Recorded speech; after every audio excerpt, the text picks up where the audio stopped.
All right, hello there, everybody, and welcome God, we're live off of that? to, Oh my God. Roll with Advantage. Dude, you want me? And welcome. Oh my god. Welcome to Roll with Advantage. Welcome to same thing, same dealio as there was with Isles of Iverion. Welcome to Book 6, Chapter 10 of the Adventures of the Salamander Coast, or what would be Session 67. Right, just as same thing I said in the Isles campaign. It's an easier way to break things up. So, right, it's easier to jump in at Season 6 of a show or Book 6 of a novel series, as opposed to jumping into Chapter 67 in the middle of a book, or Episode 67 in the middle of a TV show. One of those mental barriers as opposed to one that like actually makes things more difficult. But so that's that. Everybody's here today, so no announcements related to that. So let's roll the intro and get started, dude.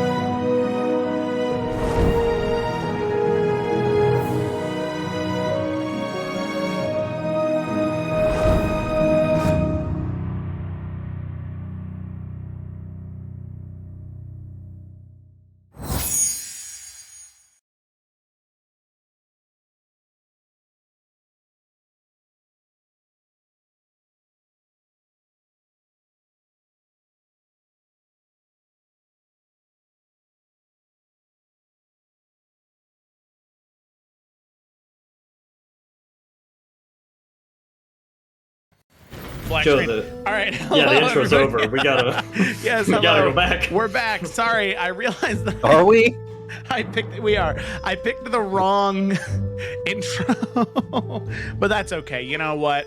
We'll live. I have a new one edited. I'm just a big dummy.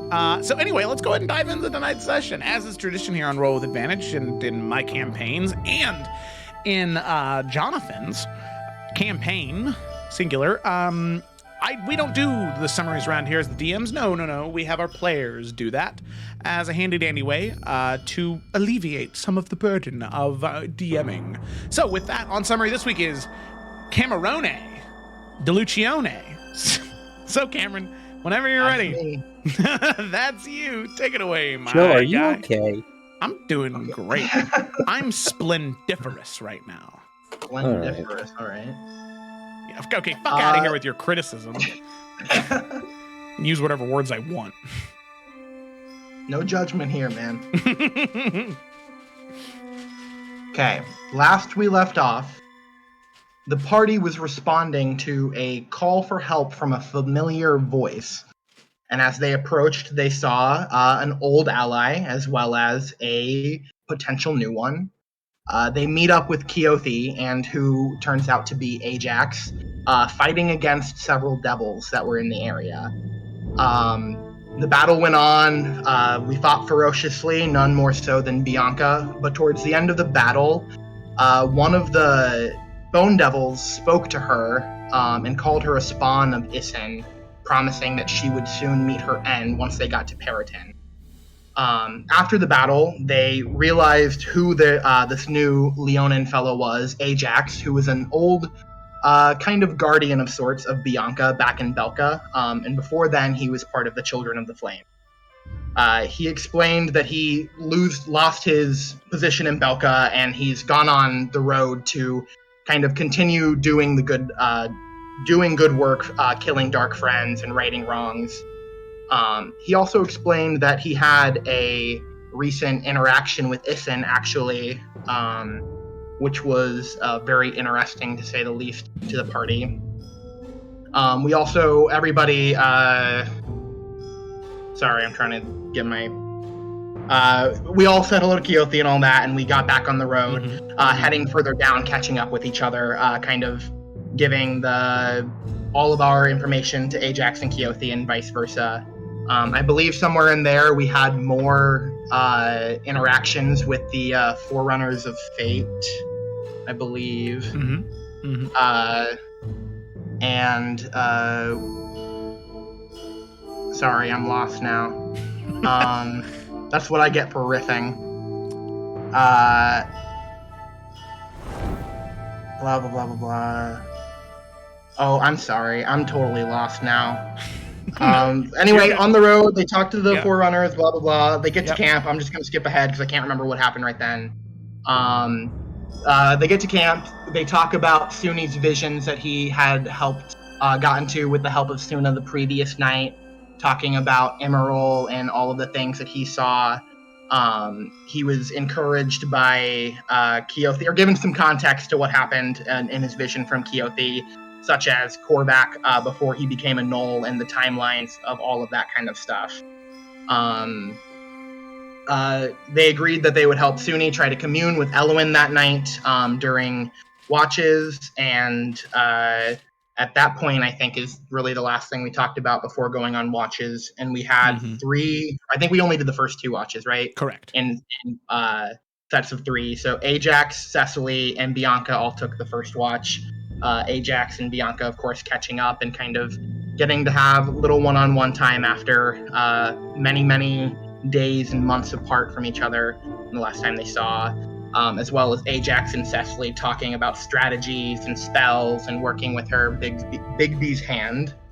On the second watch, Suni went to commune underneath one of the stones that they had seen and was able to communicate to Elwyn, who told him of how her power is kind of waning, and this is his last chance to fulfill his mission of fighting the dark. She told him that he could help to fulfill his purpose by saving the Goliaths by going to one of the peaks in the Damaris Keep, where he could kind of awaken the Goliaths who had been sleeping, which were actually the stones that we had seen. As soon as he awoke from the vision, he could read the names almost as if it was like a tombstone, and that was where we ended, I believe. And I'm so sorry, that was so messy. No, you're good. You're good. Relax, Cameron. You did great. Never. All right. Okay. That's my nature. Yes, of course. So we did end there. Suni communing with Elwyn, and Elwyn informing him of what you said exactly, that the reason why this is his last reincarnation is because there's not going to be another chance to do what needs to be done. Specifically saying that Kath Daridra, the final battle, this foretold event, the last chance for the forces of light and good to fight against the shadow, it will be here sooner than they would hope or than they would think, and that Suni needs to be ready for that. The final thing that was a part of that vision, and I sorry if you said this and I missed it. Kayla was yelling about how cool it is to be a cat. She's playing Stray. And so the final thing was that Elwyn shared with Suni that the stones all being interconnected to the spirits of Goliaths who had passed on, and how within the mountains themselves there is a way to bring those stones, give those stones life, and have the spirits of the Goliaths of the Hearthstone and of these mountains fight with you in that final battle. So that is right where we're ended, and that's right where we're going to pick up. So Suni, you are thrust out of your vision, right? The sounds of nature being what sort of fill your hearing in the current moment. You can see that the grass around you, nature around you, has grown at an exponential rate during your communion. While it may have only been a couple of hours, it looks as though the grass around this stone has grown for 10 or 15 years, grass that is about up to your chest at this point as you're sitting down there, flowers and moss that have just completely overtaken the stone. Your communion with Elwyn definitely has an effect on the area around you.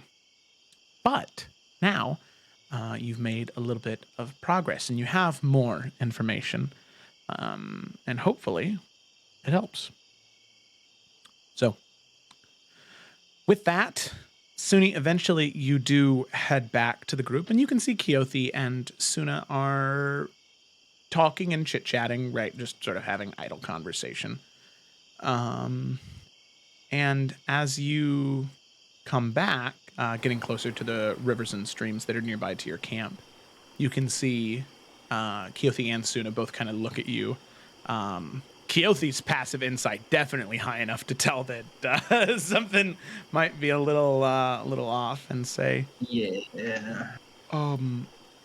Suni, is there something you wish to talk about? And Suna will kind of, oh my goodness, she's like hyperventilating over there. Suna will also sort of cock her head and say, yeah, Suni, you don't look very, well, like normal. Most of the time you look pretty calm and pretty relaxed, but right now you have a lot of, and she kind of like laces her fingers together and like pulls in them, tension. Do you want to talk about it? Yeah, Suni, do you want to talk about it? As Keothi immediately jumps in right after that. Yeah, I have some things I guess I need to sort through, and well, it worked. I guess I'll start with the good news. I don't really know what it was that I did that made it work this time, but I made it back to that same place. And I don't know, it was sad. She seems more so now than the last time I saw her. Almost kind of like a flower when it starts to wilt. She said that she's doesn't have a lot of strength left.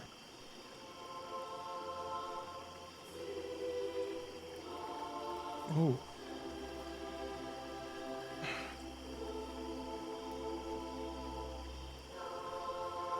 And you can see Keothi definitely takes that and nods. Of course, Suni, you knowing the connection she has with Eluin as well.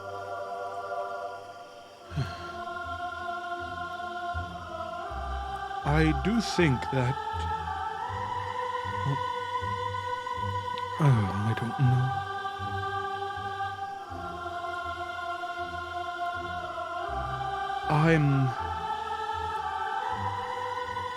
I am sad to hear that.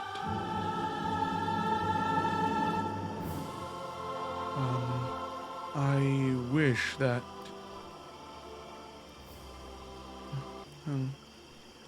I guess in that moment I wish that you wouldn't have heard it. Sometimes learning new things is painful.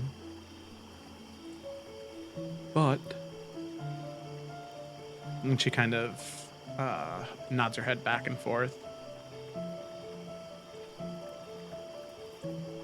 Even though it can hurt sometimes, it's always for the best. I wouldn't give anything to unlearn what I learned in those tombs with you and the rest of the group, all the way back outside of Summer's Rest.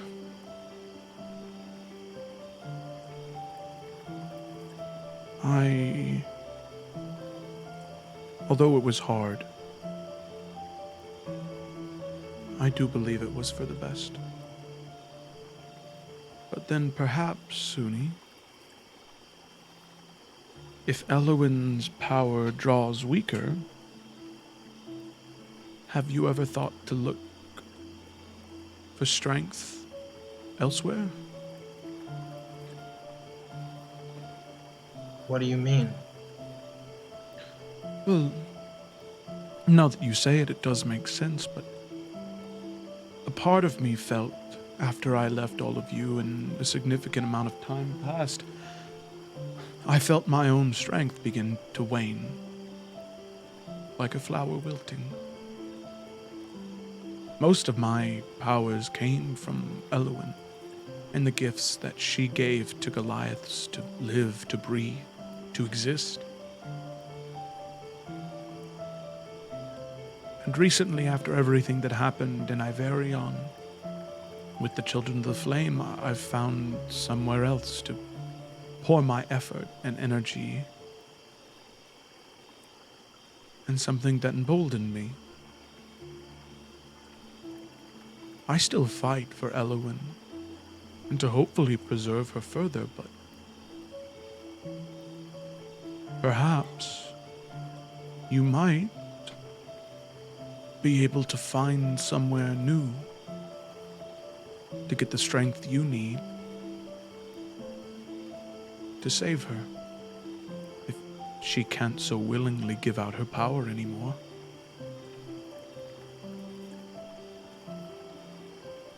You're right. I want to save her more than anything. Life after life I owe to her, and so I whatever I could do. I mean, I don't really know how to go about finding a new strength, but anything's worth a shot at this point.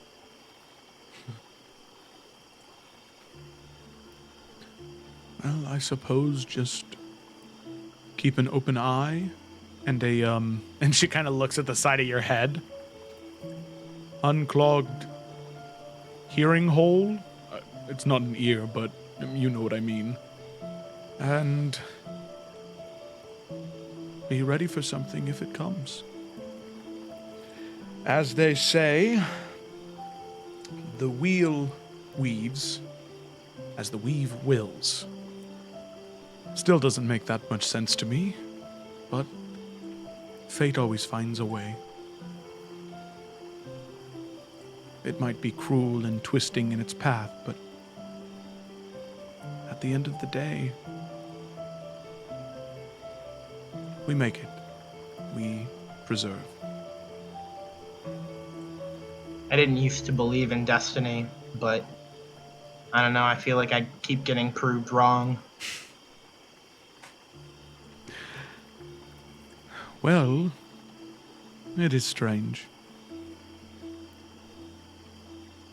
I guess that's the life of someone like you.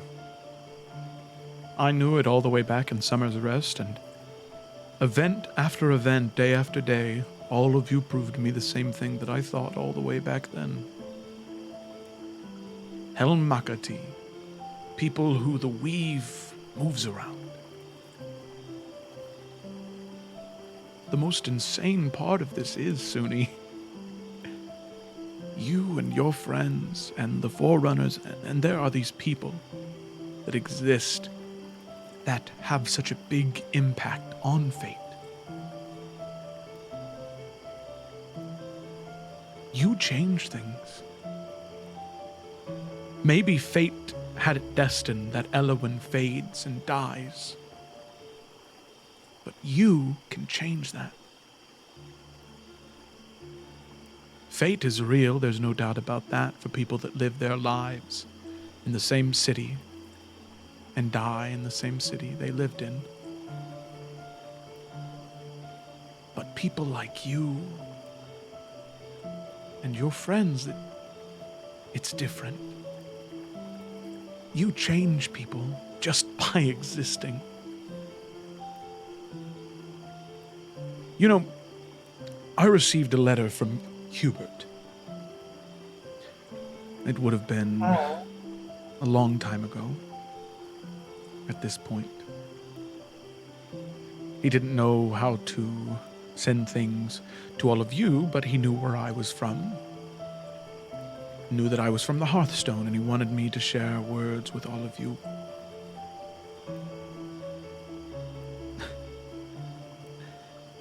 The College of the Shallot in Summer's Rest originally turned their back on him, played a joke on him, made him feel so terrible about himself. But he was so inspired by all of you that he continued pushing, continued writing, and now he's one of the most respected writers in Summer's Rest. Belvedere? has made so many changes and advancements for the people of Summer's Rest, and specifically the people of the Undercity. They're being recognized, and they're being treated more fairly than they ever have been before. That wouldn't have happened if not for all of you.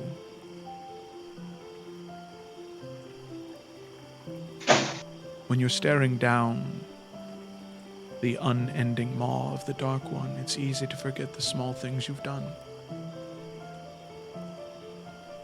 But Summer's Rest feels like it was forever ago. it does. But it eases my heart a lot to hear that things are turning around. Good. She'll smile. And sigh and say, I missed you a lot, Suni. I missed you more. Oh, I don't know about that. I'm pretty damn sure. And she'll laugh, and Suna will say, that's very sweet, the two of you. I do have one question, though. Obviously, the two of you share a last name, and you treat each other like brother and sister, but... and she kind of looks at the two creatures that have no relation and, like, no way for that to be a possibility. Suni cocks his head at her and says, "You don't see the resemblance?" And Keothi will smile and, like, trying to mimic your posture and face best she can. And Suna, being the socially awkward person she is, will say, "Oh, I see it now. Yeah. Get so caught up in the cogs that sometimes you don't see the obvious things." Suna, I'm joking. Oh my goodness, thank the gods. Oh, I thought you were being serious, and for a second I thought I was being really insensitive, and I was really worried, but okay. Yeah, that was funny. That was a good joke. I think the two of you will get along well. And Keothi will laugh at that and say, I think we will. And Suna will just look up at Keothi, and Keothi will look down at Suna. And Keothi will just nod. And Suna will look back at you, Suni. And she'll nod. She doesn't understand why you would say the two of them would get along. Keothi, she doesn't know, aside from the fact that Keothi's made of rocks. But that's a little insensitive, Suni. Yikes, okay. She didn't say that. I'm just kidding. Well, you're fucking putting words in Suni's mouth. That's not what he just said at all. That's the assumption. Well, I'm just kidding. Ass out of you and me, right? Yep. Anyway, so on that note, the shared looks of comfort and good times. Suni will say, sorry, before you transition out of this, Suni will say right before getting ready to trade off shifts, he will say, Keothi, one more thing. Yeah. Elwyn told me that there was a way that I could help free a lot of Goliath. The stones. Suna, you'll be interested in this too, and he'll wave her in to join. Yeah, okay. Those stones that we've been seeing are apparently, I don't know how it works, if they're actually the Goliaths or if they're like a grave marker or what, but that's what that is, and there's a way that I can undo whatever is trapping them in there. And what was the name of the Goliath on the one that I had read? I know you'd said last time, but I didn't write it down, I'm sorry. No, you're good. I might need to go back to the video and reference. It wasn't a Kalukatho name, was it? No, it wasn't. There were 3 names for sure, but No, I don't have it here. I think it might be in my previous session notes, but I've got a lot of stuff going on back there. Yeah, well, Suni would say the names just to see if, just so that Keothi knows. I don't know if she would have any recollection of any of the people, but whenever you have that, you could. But that's it. And then you just wanted to let her know that that was a part of she might have been interested in. Oh, yes. Okay, and I do have it. Oh.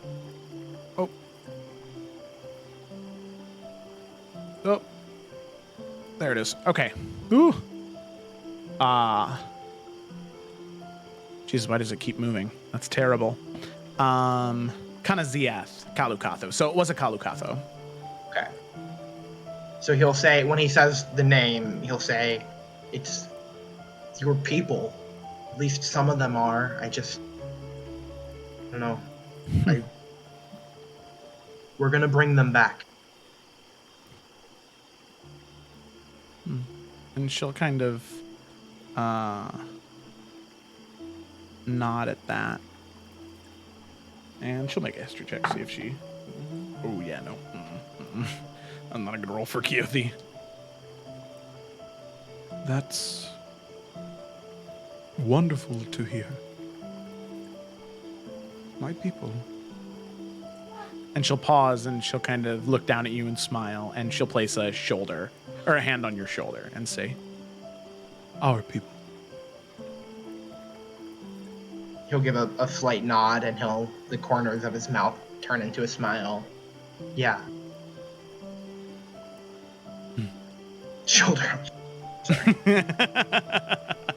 Okay. So with that, two of you share one final moment as the next watch is brought up and around, which is Mom and Dad and Carasilla. Also, John, shame on you. Yeah, all right. Enough said. I love how you're giving the stream absolutely zero context. You're making it seem like this is just a routine. Just like, all right, it's time for a scene change. John, shame on you. All right, let's listen. move on. If you watched Everin, you would know that's the drill. It's harass John at any opportunity. Man, you're just happy to have a scapegoat, aren't you, Joe? Oh, Joe yeah. Bad. Joe Bad. No. Joe Bad. John Never Bad. Joe Bad. John Joe Bad. Joe Bad. Okay, and Watch with Assassin Mom passes peacefully. So now we're on the next morning. No, Yeah. fuck, no, Joe Bad! Stop! Yeah, so far so good, show. Screw you, John. Joe good, John bad. Oh god, now the chat's in on it. Vindication. Oh my god. Hell yeah. Anyway, our next watch. Suni, Suna, and Keothi head to sleep. Stirring, we have Ildan, Natalia, and Carasilla. The three of you sit around your campfire, keeping an eye out for things and participating in any chit-chatting you might. Before the talking starts, though, I would like you, Carasilla, to make a perception check for me. Pretty good. That is a... Why can I not find my sheet? 25. 25. Oh my god. Let me roll for Ildan and Natalia. No big deal. Okay, public.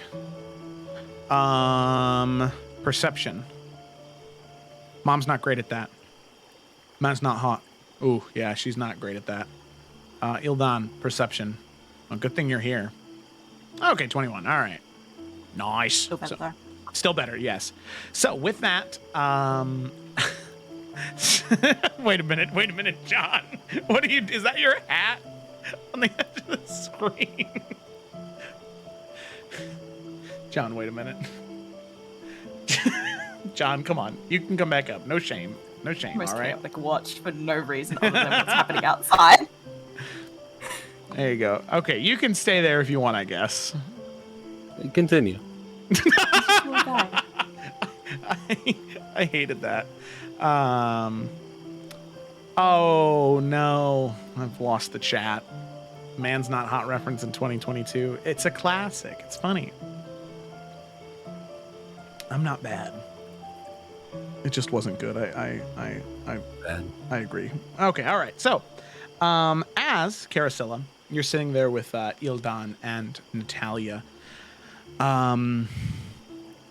You can see the two of them kind of share a look as you're going into your watch, and they kind of look over to you. They both look at you at the same time. And Natalia will just kind of like lean in and say, "So, Carasilla, I had a question for you."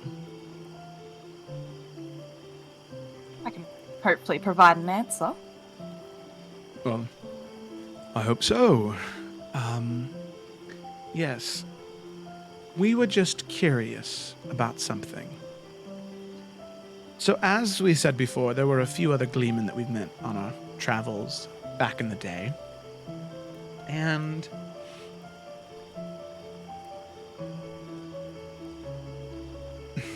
each one of them had their own agendas, so to speak. They had things that they were trying to accomplish, regardless of what we were doing or where we were at. You could always tell they had something else going on. In conversations with Aaron, not that we're trying to air out his dirty laundry at all. No, we would never do that. We're very respectful of any information that's given to us. Of course. But we do have to ask, is there any group or organization that you've been working with aside from the Children of the Flame? It just doesn't seem, well, it just doesn't, as Ildan, but two of them are sort of bouncing back and forth. It just seems strange for a gleeman to be working with the Children of the Flame. It doesn't seem like that's a place where you could really spread your wings and fly, you know? Yes, it's... You seem like a very inspiring person, but a commander in a battlefield? I just don't see that for you. And I don't mean that as an insult, please. You just have... Well, you have very strong talents, but I don't know if they fit you best there. I feel like you are trying to say something, but neither of you want to say it. Well, no, we're just curious if you happen to be allied with any organizations outside of the Children of the Flame. And... Excuse him. Sorry for beating around the bush, dear. In the Gleemen that we know, they always end up working for somebody else.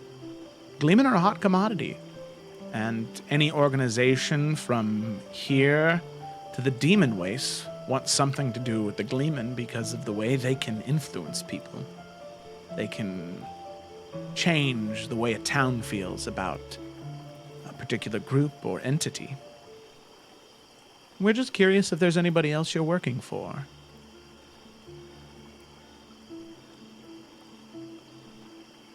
Well, sorry to disappoint, but there is no real other thing there, if that's what you're asking for. I mean, I work for whoever needs it, right? I have my oath with the Children of the Flame. If any organizations and such, I'm not really affiliated with anything else. You can see both of them check to see if you're being truthful, as both of them roll insight checks. I don't like getting that look. She'll like have her hands up, like, you know, surrender.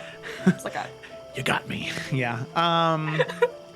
So the two of them will share a look and nod, and Ildan will say, that's interesting. Of course, if you were working for somebody else, both of us would understand that. It's just that we hadn't expected it, honestly. A freelance gleeman. That's not something I've ever heard of. No, I've never heard of it either. if it puts your mind at ease at all, hasn't been long that I've actually had the cloak. We found it when we were exploring a certain mine. Okay. And then a lot's happened since then, and now we're here, so... And really, that the means only anything to you. big city you've been in has been Richka, or city.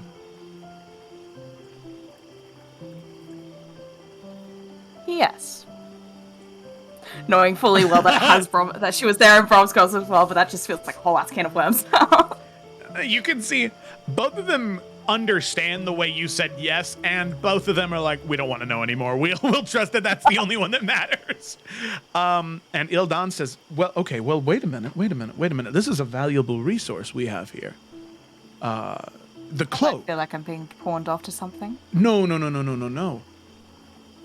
Like I said, Gleemen have a way that they can go into a place, and they can change the way that a town feels about something. Just with the stories they spin and the things they say to those people.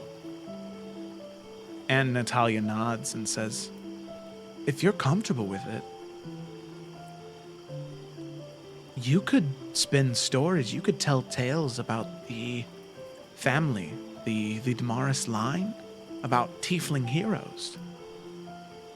You could change things. Granted, you would be drawing a lot of attention. But I don't know. I hear you could hire some pretty good enforcers at this campsite you're at right now. As the two of them both sort of share a smile looking at you.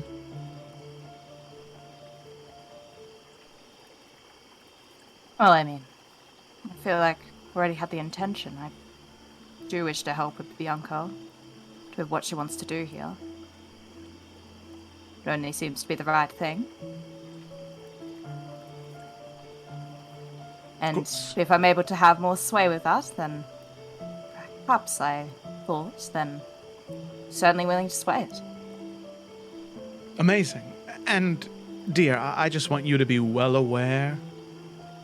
The moment you start showing off that cloak and you start changing people's minds, people are going to notice. And there are going to be some people that come to you with some tantalizing offers. But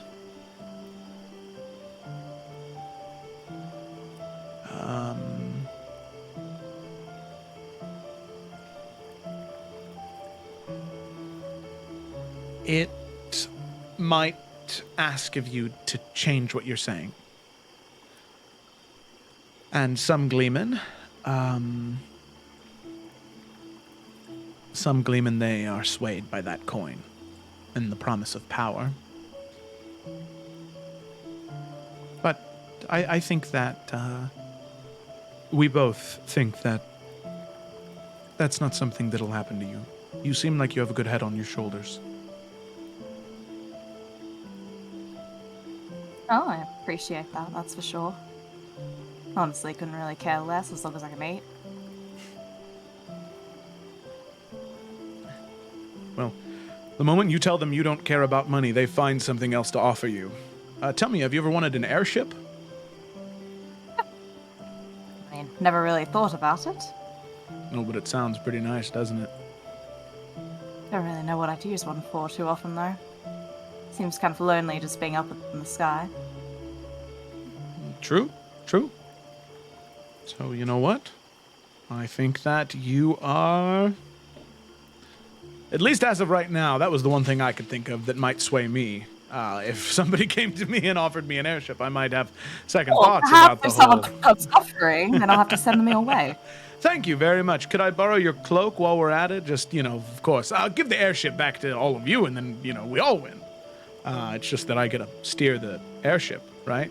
And then Natalia will be like, all right, enough. Don't mind him. He, ever since we were younger, he always talked about owning an airship, and I tell him that it's never going to happen, because, honestly, it's terrifying to me, and I would never want to be up that high in the sky for that long of a time. Oh, no. Oh. And you see it, press her stomach. I feel it twisting already. No, thank you. Nildan kind of exhales and just sort of leans back on the log. Of course, honey, you're right. No airship. Perhaps owning one might not be on the cards, but maybe there will come a time if you stay with us where we might need to take a trip where the only way of access is through one. Hildan Who knows will- what's going to be happening? He'll peek up and he'll like look at Natalia with this big smile, and she'll be like, I'm not even going to look at you right now. I suggest you wipe whatever grin you have on your face off, and you look away before you have a psionic dagger hurled in your general direction. And Ildan he wipes the smirk off his face and just goes back to looking into the fire with a small smirk on his face. Ursula just in a message, just whisper to Ildan. Sure, we can work out a way where we need one. Don't you worry about it. His like arms folded up, he just kind of nods, gives you like a thumbs up, and kind of tucks it back in.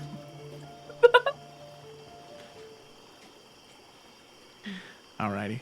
Yeah. Wonderful. So with that, the conversation between the two of them and Carasilla does fade out at that point. Carasilla, is there anything else you wanted to do on your watch aside from watching? She'll just be, obviously, have to have that alertness, but just, kick back, just kind of looking at the stars, just, vibing. Okay, alrighty. Sounds good to me. So, with that, Carasilla, your watch does go uneventful. It seems as though nothing is following you or is attempting to chase after you at this point, as far as you are aware. But eventually, the sun does begin to rise as the sounds of night do begin to fade, and the birds begin to chirp. The wind begins to blow a light breeze as we whoa. Sorry, we're a little bit ahead of ourselves here. There we go. As we arrive on the 14th of Stormtide. No rain today, clear skies, as it's about 51 degrees Fahrenheit. So it's a little chilly, but with the clear skies, it is a very nice day outside. So as all of you wake up, all of you get ready to head out on to the road.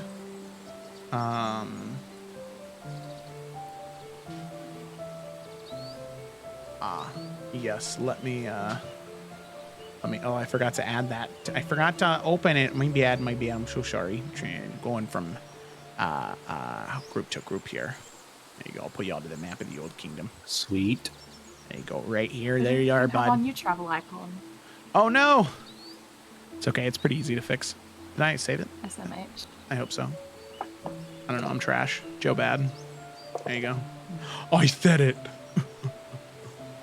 So with that, as all of you are getting ready in the morning, doing your morning rituals, is there anything anyone is doing in particular? Or all of you just packing up your things and heading out on the road? Cecily is the same tree that she was shaking last night. She got back to, and this time she's using the cantrip Gust to just knock off leaves. So, no, nothing productive, really. Okay, all right. I need to say that.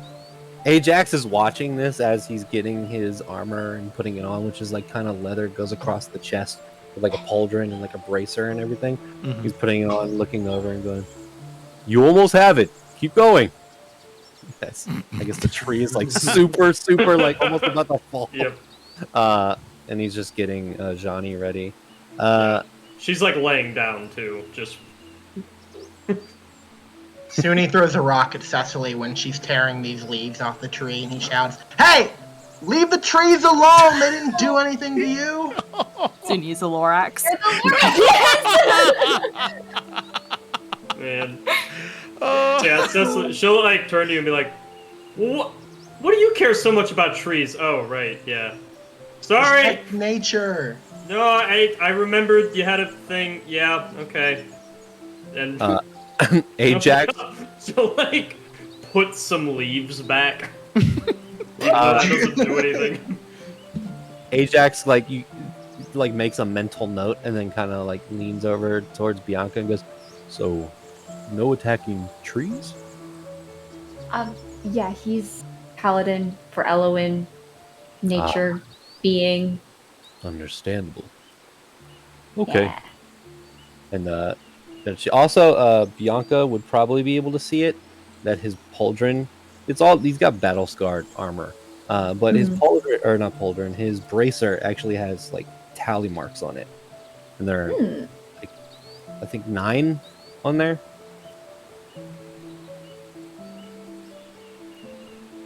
Nine tally marks. Yep. Okay, she's gonna take a mental note to maybe ask about that. 9 tally marks.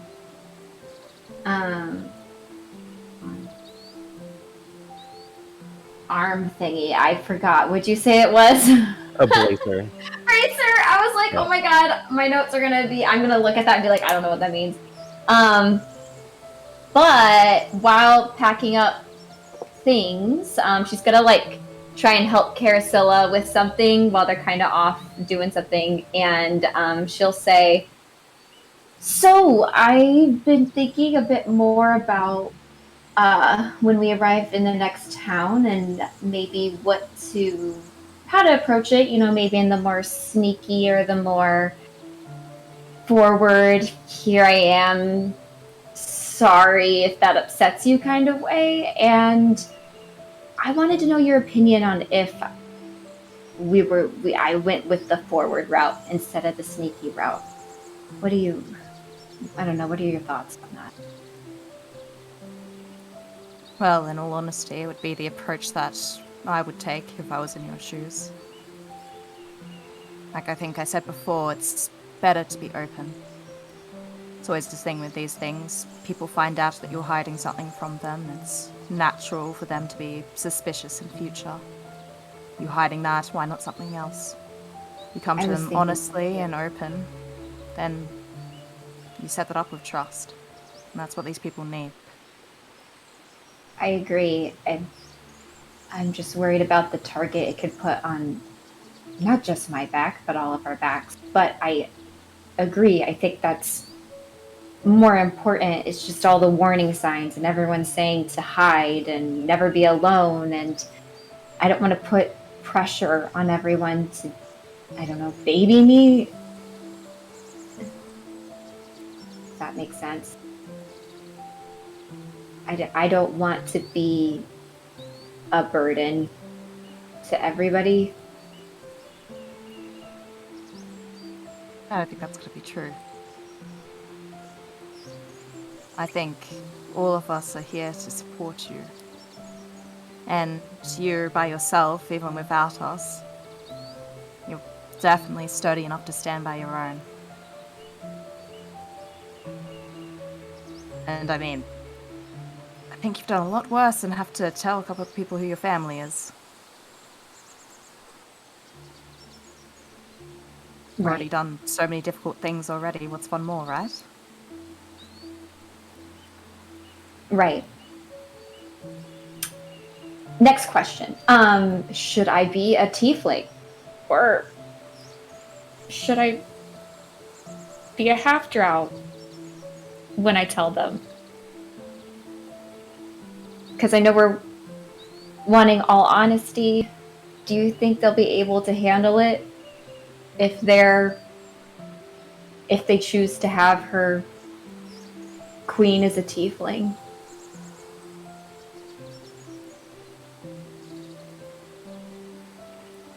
Well, this area is what it is. People have the opinions that they do. Could go as a drow, something that it's not the most common thing, but you know, it's not like you're going to be the only one kind of like looking bad at Ildan. Mm-hmm. But would also say again, openness tends to be the best route of things. And if you ask me, there's something else to be seen with that, right? I mean,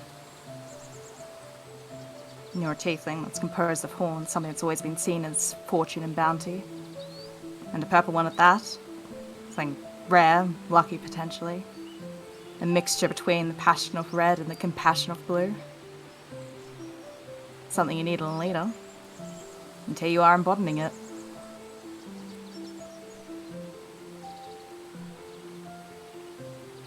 Okay.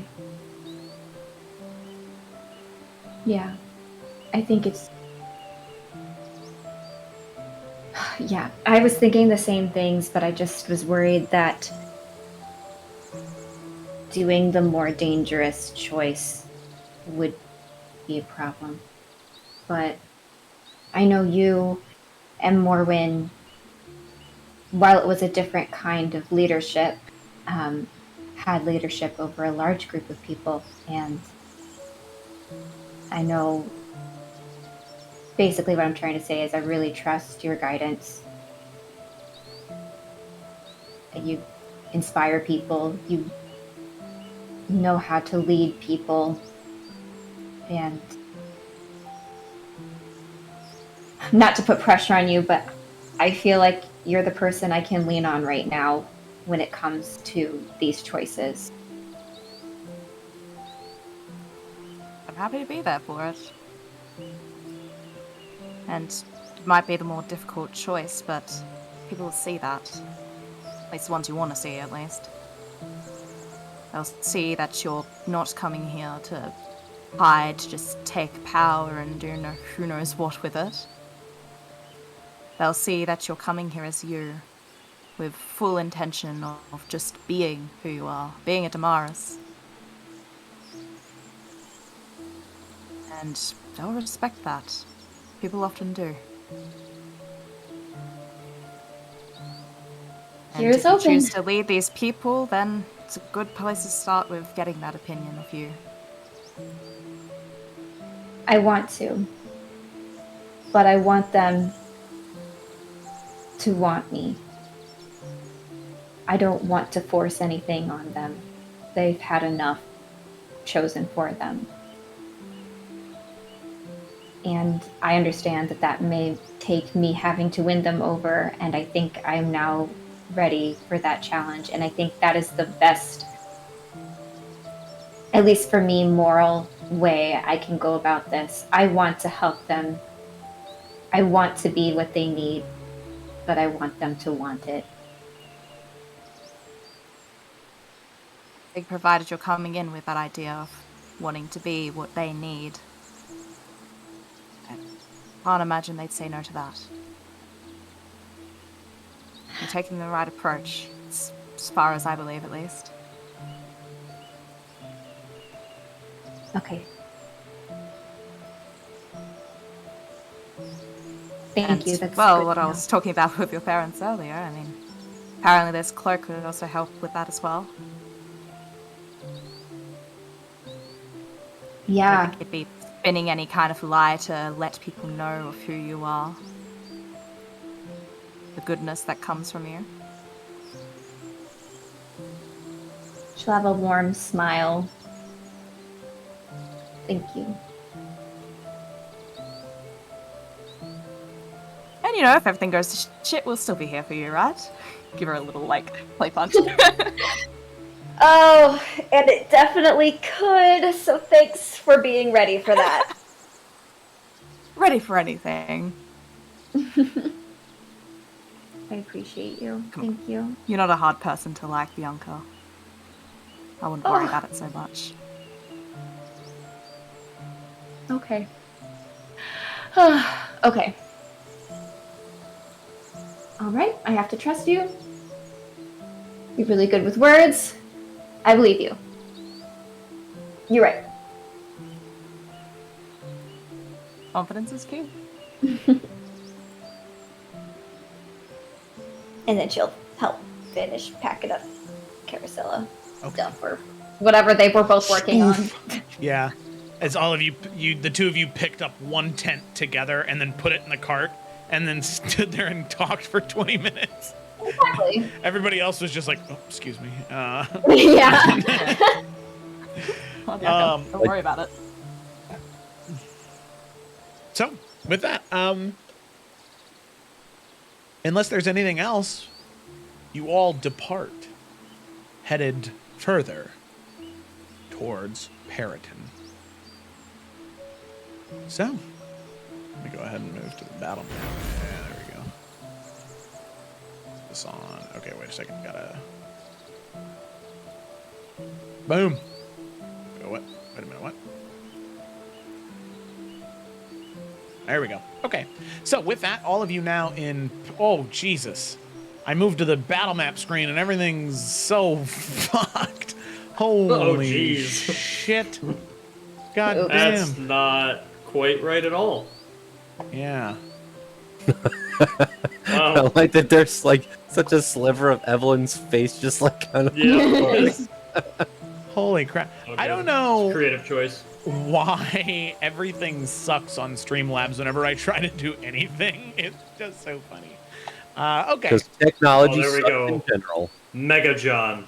Yeah. Mega John. Mega John. Megatron. With that, all of you pack up all of your things, and last final call if there's anything anybody wants to do before they head to sleep, or they head to their travel one day. Ajax goes to Sleeping sleep. Time. Good morning, Matt. Let's go. Yeah. Little cat nap. Okay. So, with that, all of you head on the road. The travel on the what would be the beginning of your third day on your way to Periton is rather uneventful, at least initially.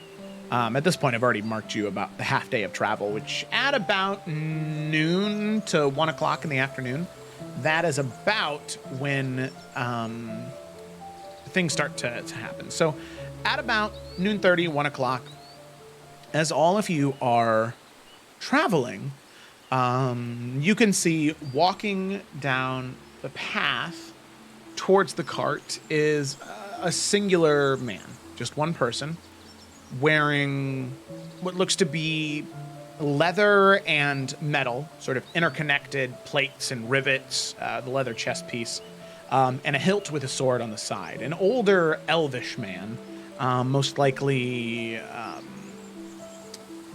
either some type of moondrow, where their skin is that sort of lighter pale blue color, or maybe some type of high elf, or even an eladrin. You're not super sure. But you see this man approaching the cart, at least heading the direction that you're coming, as he's sort of walking in a direct path to intersect with the group of you. At this point, he's maybe 150, 200 feet away. It's just, you're just barely spotting him on the edge of the road. It's just that this is somebody who seems armed and could potentially be pretty dangerous. So is there anything all of you want to do upon getting closer to this individual? Question. Yeah. Can I see any symbols on this person, or does their attire or armor look like they are a person of status that could be related to some sort of faction or guard? Actually, Ajax, yeah, I will say with you asking that, as Ajax thinks of that for a moment, you can see that the robes that he wears underneath the armor are fairly similar to Jessica's robes, who you knew was somebody who served a faction in Maester, specifically the... Wow. Trash. I should have had this pulled up.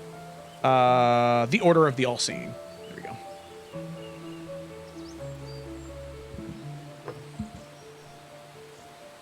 Which I will say Ajax would know these individuals, because he's been in the Old Kingdom for a while, is an organization unique to Maester, that their specialty is fighting back the fiends, demons, and devils that are so persistent in attacking the city from Damaris Keep. I'm sorry, what were they called again? The faction? The Order of the All-Seeing.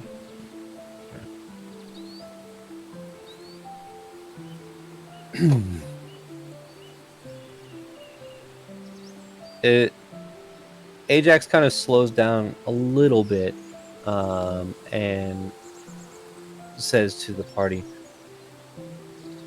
"That is a member of the Order of the All-Seeing. Is anyone familiar with them?" Are any of us? Any of you? No. No, are they one of the bad ones? There's more people? Well, the only one that I've met was not bad. Her name was Jessica. I can try to intercept and ask what they want if you all would like me to, or we could go together. Should be fine, I think. Be on guard. Been on guard since this shit started. I'll ride ahead. And I'll pick up pace with the Johnny, just to keep him like 10 feet in front of the group. Yeah, of course. Unless they are doing something, he is going to ride up and say, "Hello, friend. Can I help you with something? It seems you are directing your attention to us." You can see he nods. And you get a much better look at this man. Like I said, an older elvish man, long sort of platinum blonde, almost white, with armor and leathers and robes of overlapping grays and blacks and silvers, with a sword at his side. And you can now see a small circlet that sort of pulls his hair back away from falling into his face. Individual that looks a lot like this. Okay. He looks up to you, and he speaks, and he says, "I am looking for the heir of the Damaris house. Word has spread. Do you happen to know where one such person is?" Ajax knows he's talking about Bianca, right? Yeah. Okay. And everyone's like 10 feet behind him. Like, Ajax wasn't trying to like go ahead and like be like, "Let me take care of this, guys." He just he knew what order this person's from, so he's trying to make first contact. And he says, "Well, what is your business?" "I wish to teach her what is necessary to defend the people she wishes to keep safe." Seems like he's telling the truth. Make an insight check. That is a 17 plus 6. 23. Yeah.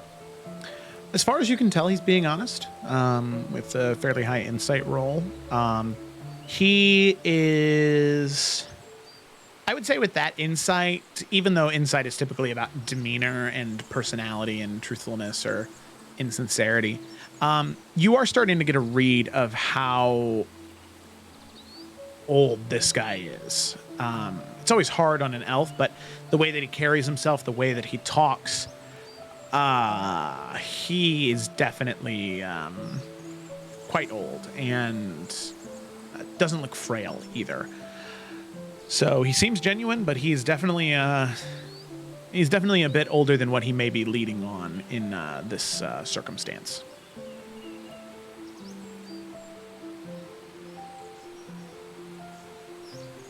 I assume everyone's heard this. Have we? Yeah, he's not speaking so quiet that nobody can't hear. He's speaking out. Well, then Bianca will get out of the cart and, assuming everyone stops so she's not just left in the dust, we'll go out and approach him. And she's a tiefling. She is not a half drow right now. And she will say, "That actually would be me. I am Bianca Damaris." Good. And he'll nod at that, seeming having no reaction to the fact that you're a tiefling. Nice.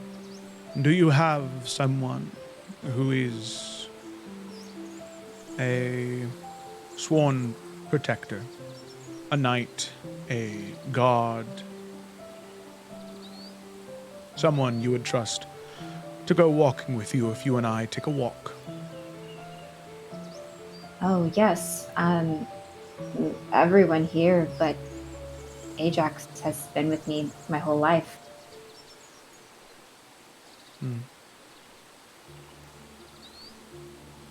Hmm.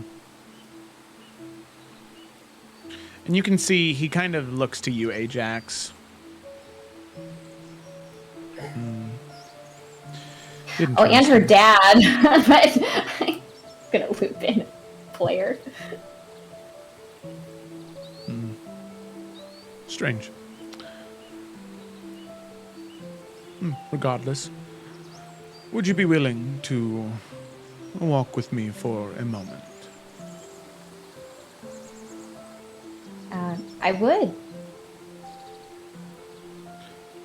Thank you. And he'll just kind of turn to go off the road just a little bit. Ajax looks over at Bianca and says, "Would you like me to come along?" Yeah, I shouldn't go alone. And she'll hop up on the horse with him and go. Mm. Ever vigilant Cecily is also gonna keep an eye on them as much as she can.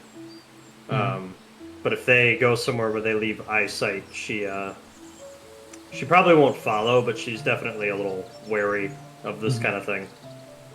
Yeah, for sure. Yeah. So he'll walk. So he's just a little bit into the trees where you can still kind of see all three of them. And he'll just sort of take the sword belt off and set it off to the side and sit down in the ground. And we'll look to Bianca and then gesture in front of him for you to take a seat in front of him. And she will. Good. And he'll look at you, and look at Ajax, and look through the trees at the rest of the group.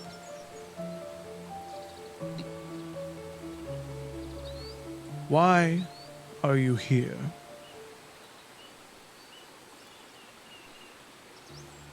Well, originally, why we are here now is to, if the people will let me, I want to reclaim this land for my family. I want to, originally, before even knowing about my lineage, I wanted to grow stronger in order to destroy Isin. I knew of him, not who he was, ever since I was young. It's something that I felt a very strong calling to for a very long time, and on that journey, I learned more about him, and then more about my family's place here, and all about Damaris. And now I feel a sense of responsibility to, at the very least, free this land in order for them to do what they wish with it. A lot has happened here that they've had no control over, and I'm not here to take control of them. I just want them to be free. They're my people.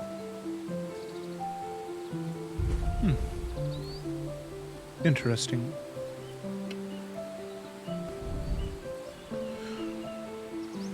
And you'll kind of think for a moment and say,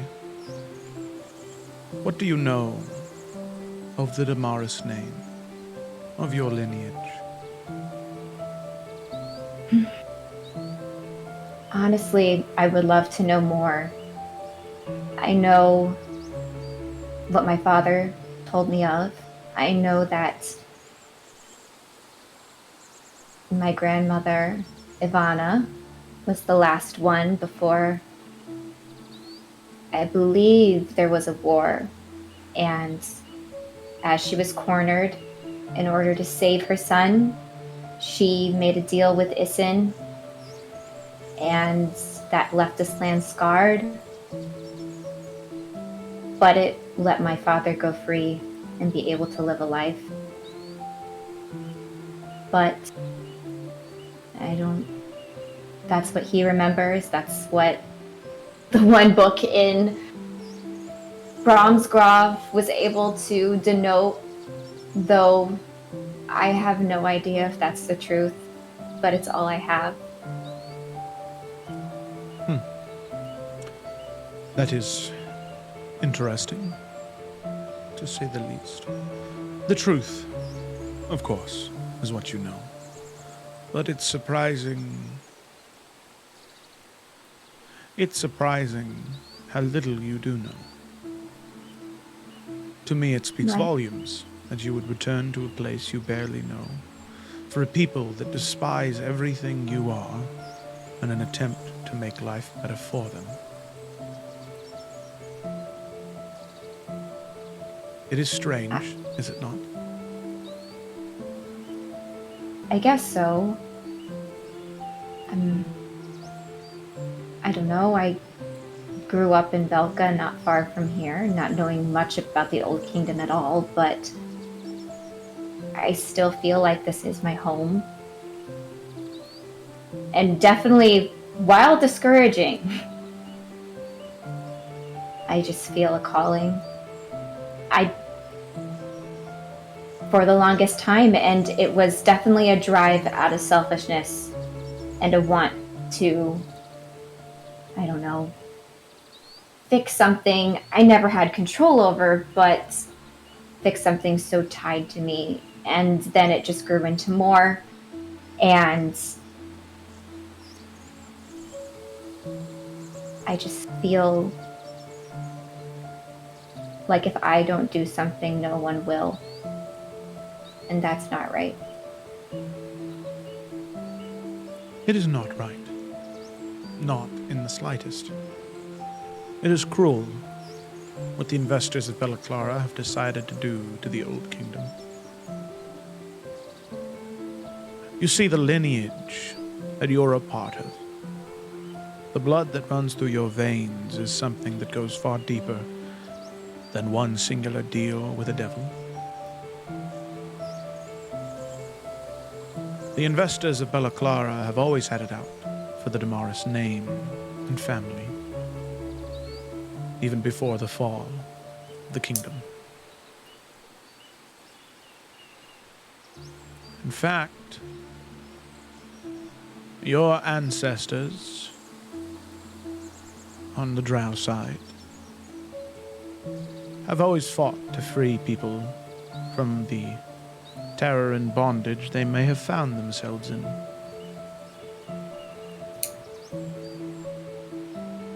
Long ago, long ago,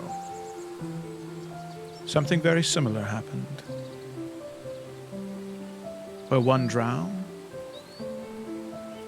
one man,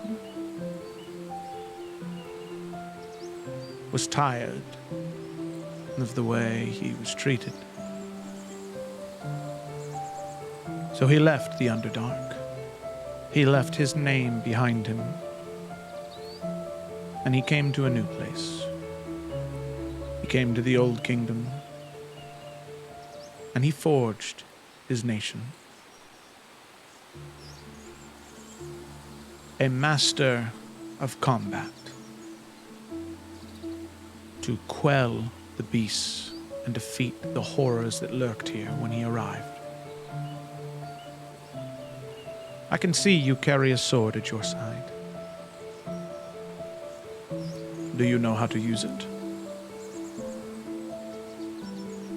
Well enough that's kept me alive so far, and she will pull it out to show him. I know it's made of an interesting material. Unfortunately, I also lack knowledge in forging. I used to have an ally that knew a lot. So you may know more about this than I do. stare at the blade for a little bit.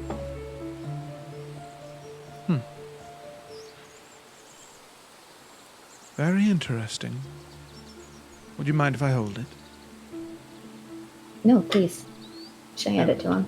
He'll take it and kind of examine it and look. Tell me, in your adventures, your journey so far, have you found yourself allied with any entities or organizations? Ones that you feel push and pull you in different directions? You mean besides accidentally, Isin? Yeah. He doesn't laugh. Bianca's awkward. Ajax smiles. She'll pull out the lantern. I am a Valkyrie for the Raven Queen. Ah, I see now. And he'll nod and he'll hand you the sword back, and as he does, he says, "This blade that you carry is a living weapon. It grows with you." I'll hand it back to you. You must guide it and give it purpose. If you cannot do that, you are undeserving of that weapon. You have two halves of you that are at war right now. That weapon is fueled by blood. Your blood, your enemy's blood. It thirsts for it. But it's still connected to the lantern you carry. The flame of the Valkyries. In order to unlock its true potential, you must choose a path. Make a choice. Either are acceptable. Either are smart choices. If you know how to properly manipulate your blood, it is incredibly difficult for others to do it. And there are demons and devils that come out of those rifts around Maester that can manipulate that. But to serve the Valkyries, there is so much death that surrounds your home. To free those lost souls and give them purpose could be instrumental in healing the lands. But if you cannot choose between either and continue to walk the line between them, the sword will never grow with you, and it could consume you.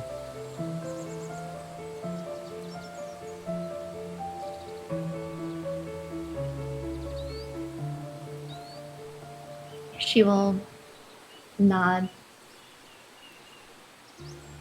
I think I understand.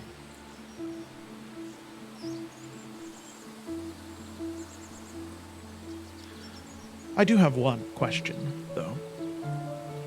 Mm-hmm.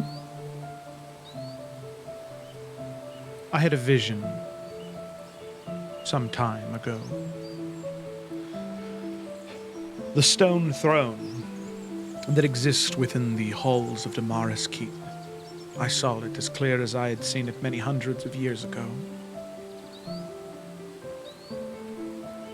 Resting on the throne, I saw a cloak, many colors, hanging off the side.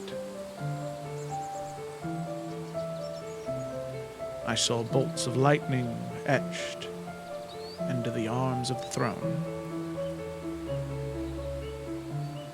I saw a lion resting at the side. But shrouding that throne, I saw a tree, verdant and bright, sheltering that throne.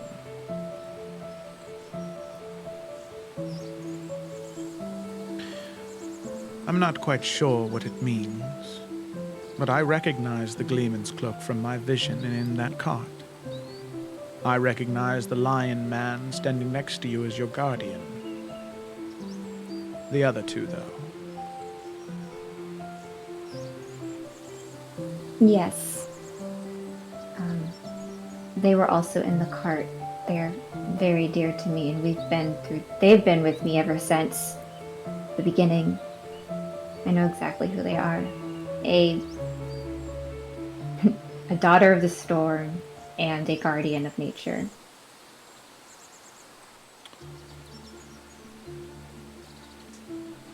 I see now. It makes sense. This guardian of nature, would you mind if I speak with him? Oh, absolutely. Like, as in, like, she should go grab him and bring him over for the little secret talk, or bring him back over so we can have big group talk? No, more so meant like at a later point, can I speak with him? Okay. And then he would follow that up with,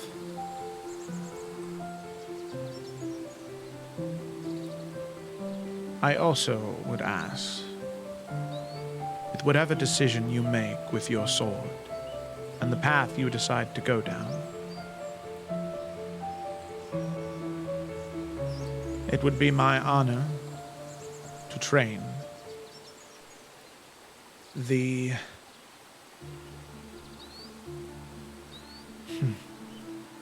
to train those of House Damaris once more.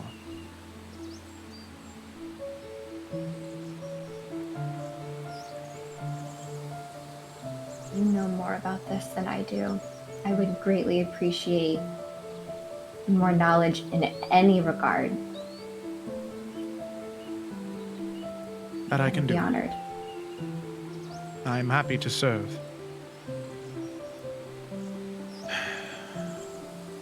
I'll kind of smile a little bit at that. It has been so long. But my queen, I'm happy to serve you. Joe, did he already say his name and I forgot? No, he has not said his name. Okay. Please, what is your name?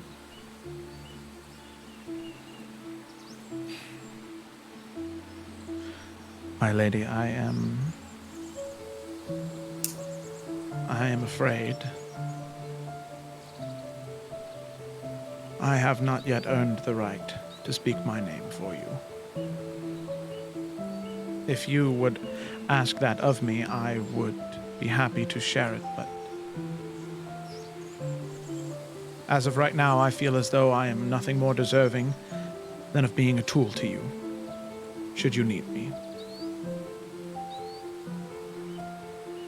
Do you mind if I ask why that may be?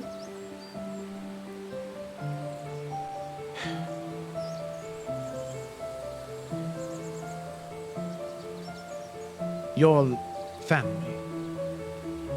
I served for many, many, many dozens of years. Proudly, I did.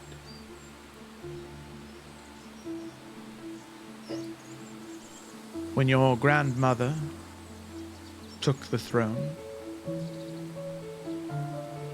I was deemed unfit to serve as captain of the guard. I was retired from my post and sent away. I wandered, and I cursed your grandmother's name for taking something that meant so much away from me. Ever since I heard what happened, I thought I would never be able to redeem myself for the vileness I spewed on my queen. But I now have a chance to right that wrong. So I don't believe I'm worth anything more than a means to an end or a tool to you. Then when I've earned that, I will be happy to share my name then.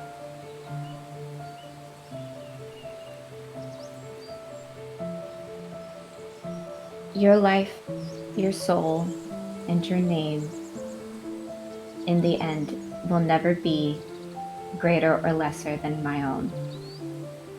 I will not force you to give me your name, but you are not in debt to me or my family. I do not know why my grandmother made the choice that she did, and I am deeply honored that you want to help me, to help this land. This is going to be a kingdom for the people.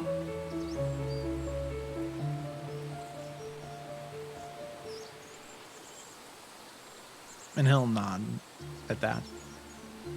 You make your ancestors proud.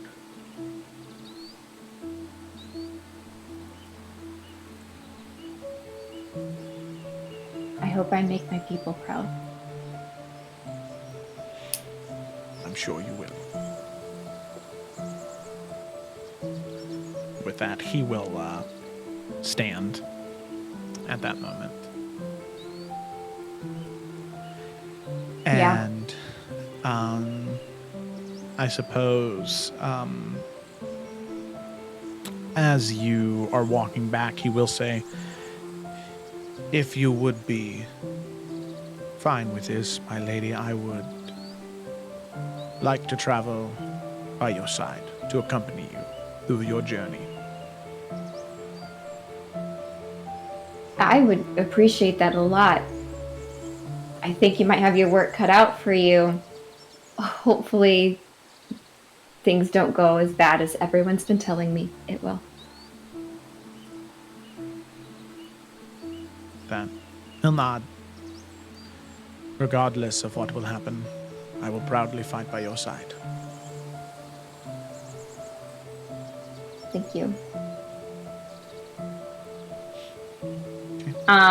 When they get back, Bianca will kind of introduce him and be like, so he's gonna travel with us. Yeah, Cecily, like, there's like an immediate, like expression on her face. She was sus this whole time. Right. He doesn't want to share his name yet, so everyone be respectful of that. Double And he's gonna help train me. Woohoo! Not like that. Bianca doesn't say it like that, but Felicity does. So. Got it. Do we have something we can call you before we receive your name? The title I was given by, I suppose, Lady Damaris's great-grandfather was the Sword Master. You may call me that for the time being.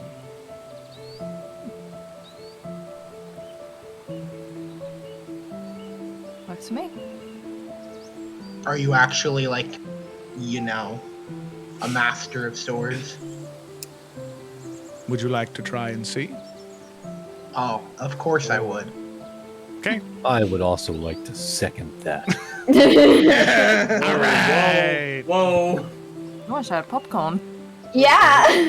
Okay, Are you the master of all swords or just one sword? Oh my god. all Really right. not the most modest name, really. Can you carry this? The cart is pulled off to the side of the road just in case anybody needs to get through. Oh, we're actually doing this. Let's go. Okay. Yeah. I mean, I know that DM knows Suni well enough that he definitely meant that. Okay. Let's go. Alrighty. So with that, Suni, you attempt. So as the two of you are just standing there, he just has a neutral posture about him, and I'd like you to roll for an attack. This is with disadvantage, though. Okay. He's the level that's really 100 bad. anime guy that knows he's overpowered. So he's just like, come at me, bro. Yeah. 12. 12, yeah. Hook sword across, and you can see in that one moment he does just sort of step off to the side as it makes contact with the ground. At about this point, he sort of notices the attack and nods, and you can see that he does draw his sword, which seems to be like an estoc, which is a thinner sword, like the middle ground between a rapier and a longsword, that still has a bit of a curve on the top half of the blade. So, yeah, straight edged and then a bit of a curve towards the top. So he'll just sort of assume a defensive position. You can make another attack if you want. Okay. With disadvantage. This one, after he kind of came down with the first one, he's going to kind of like almost ballet move under his arm that was down and up slash with the other sword. Oh, that was an 11 to hit. These are bad rolls. That was a 2 and a 3. Oh, yep. Swing and a miss again. Go ahead and make a third one. Oh, that one was better. That's a 22. 22. That's a miss. Oh, really? Yeah. Wow.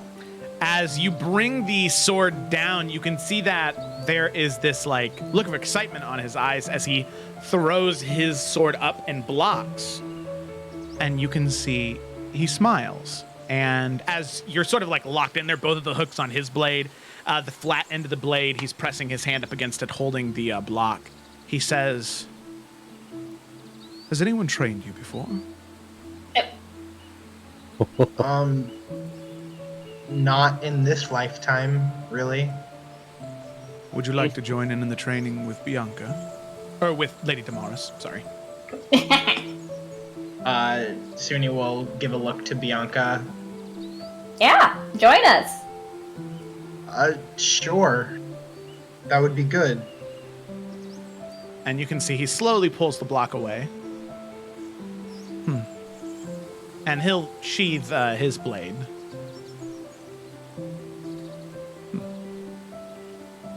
Well, I don't know if I'd say master, but he's pretty good. Suni, come on.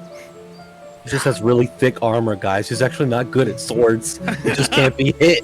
Yeah. Well, I don't have a thing to be trained in, but alright, I mean, he's cool with me. He can come along. We're starting a collection of companions. Yeah, we so are. This welcome party to is the just keeps getting bigger. I love it. group. Gotta collect them all. You guys Oh, are yeah. a green dragon. You're just collecting people. Yep. Hell yeah. Go check Wow. out the DM round Reference. table. We don't get Solid fish reference friends. to We the make game. friends everywhere else. So Ajax just says, Friendship is magic. Take the kingdom. Woo!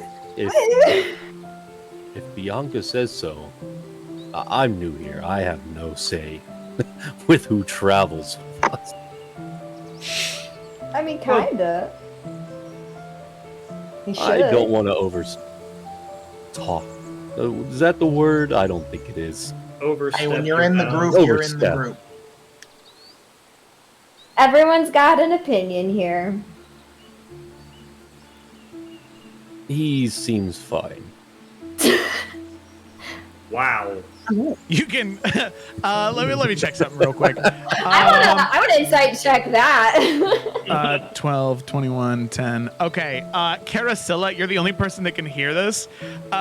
With your passive perception of 21, he whispers under his breath, "A far cry from the royal courts of her grandfather, but I suppose it will do." Your great-grandfather. Aristo's gonna try not to laugh. Damn. Fails a little bit. Okay. Do I Well, pick it sure up with you've my... never seen better company. Wink. He'll look surprised. Do you do that? Oh yeah, absolutely. Okay. She can read lips as well, so it's Yeah. just like I feel like Look at even it. if it wasn't audible. He'll kind of look at you and he'll be like, "Nice," like an actual genuine nod, like, "Nice." That's good that you can do that. All right. Sword All right, Master. Squaw. You can go ahead and meet the group. We have Captain Lion, Daughter of the Storm, Heir to the Throne, Gleeman from the North, Guardian of Nature, Rock Lady, Mrs. Very Bianca's important mom, and Mr. Bianca's dad. Did I miss anybody? Tuna? Dude, there was Wait, two no, rock that's- ladies. yeah, there's Was it Rock two Lady ladies? Yeah, and there's okay. Yeah, Rock Rock Lady. lady. Yeah. I think we got it. Bases covered. Quite like Captain Lion. I kind of like the no-name thing. I'm Daughter of the Storm. Solves the last name issue, honestly. Honestly, yeah. I keep calling me that. Sure thing, Cap. My lady, if I may ask a question. Of course. To take back the keep, to reclaim the throne, you do have an army, right? It's in the work. Look, I told you it's gonna be a challenge. Of course. And I more than graciously accept this challenge. We're starting from ground zero. I can tell. Can I insight this guy and see if he's upset that she doesn't have an army already? Yeah, make an insight You check. need one. Fuck! 14. Damn it. 14. His charisma skill is not very high. He's not upset. He got a little nervous. Join the club. If this is an anxiety little pool right here, so yeah. He's like sure That it'll is- be fine, but he's a little like, oh, that's something I didn't expect. I'd love to imagine that Cecily did not bolster his confidence after introducing the entire team and being like, yeah, that's it. This is what we got. Here's what we are. We're gonna take over a castle full of demons. I will say we've done crazier in a way. Yeah. I can't tell you the thing, but it's wild, so yeah. Ajax will say, don't worry, Swordmaster. If there's anyone who can accomplish this is persistent, it's Bianca here. Try not to worry so much. He nods. The little fight between these two, Bianca notices it. She's just gonna like, all right, time to get moving. We're on the road now. We gotta go get an army. So come on.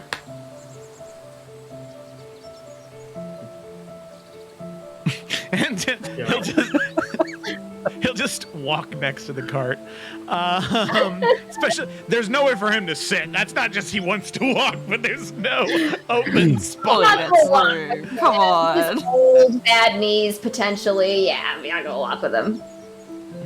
Yeah, well, I was just about to say on the journey, he on the rest of the second day, which we'll go ahead and stop at point 4 because it's going on there.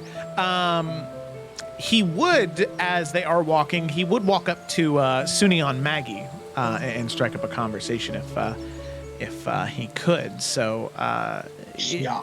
is Suni doing anything that would prevent this conversation from happening? No. Suni's lounging. Lounging? Okay. Lounging on the lizard. Lounging on the lizard. We love it. Love to see it.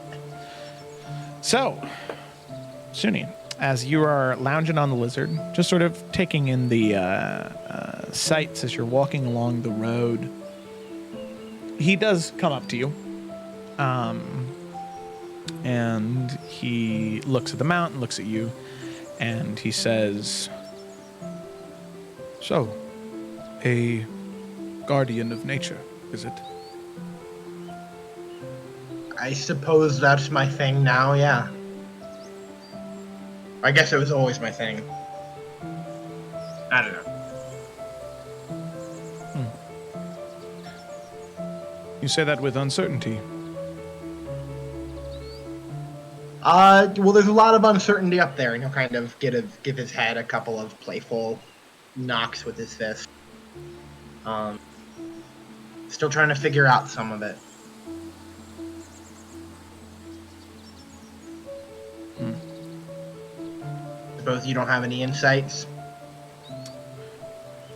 The only insight I can give you, guardian of nature,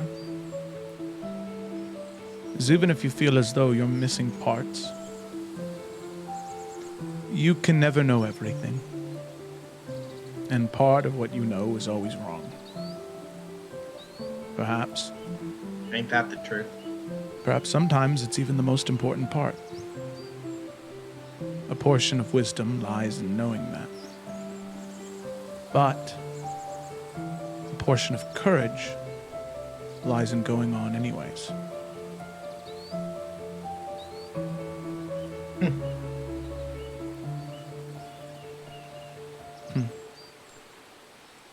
Tell me, guardian of nature.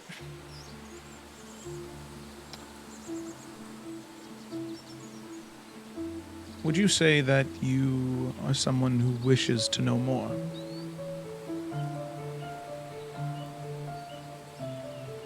You know, it's funny, when I was, first kind of out on my own, I didn't ever really want to. I figured the more I knew, the scarier things got, the more responsibilities I had. But now, it's like, I don't know. Every time I get new answers, I just have 10 more questions I want to ask and more information that I'm craving, and I don't know, it's like a foggy image, but it's getting clear. So you linger on the past. It's the thing that I've forgotten, so can't forget what's ahead of you, I suppose. Is here and now more clear than before was?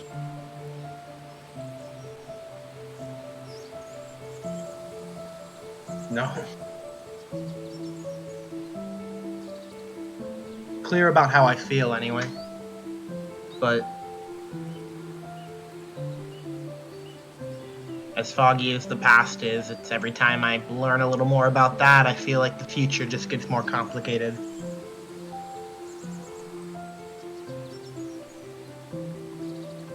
While I can't offer you clarity on your past,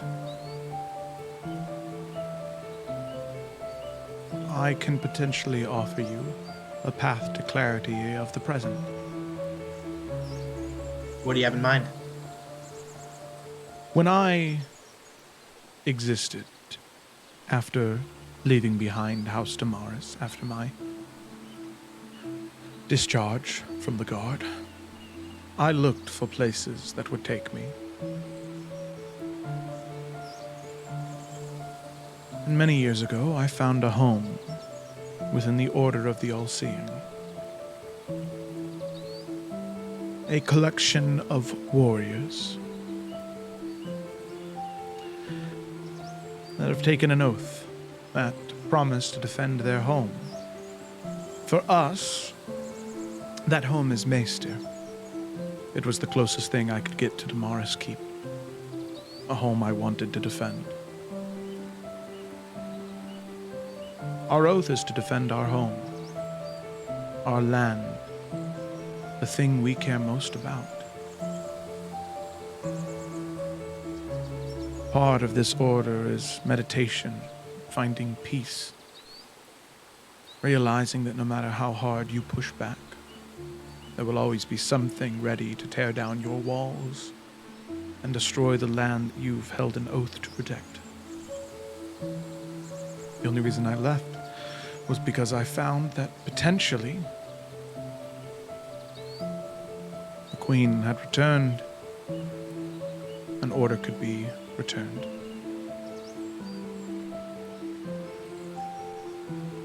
Guardian of nature,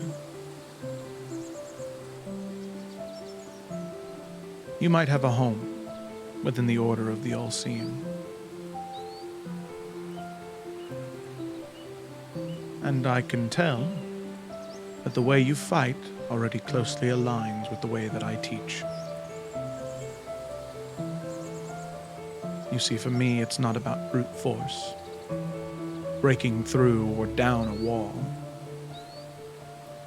It's about hitting just the right spot, at just the right time, to cripple someone's defense. I could recognize it in your steps.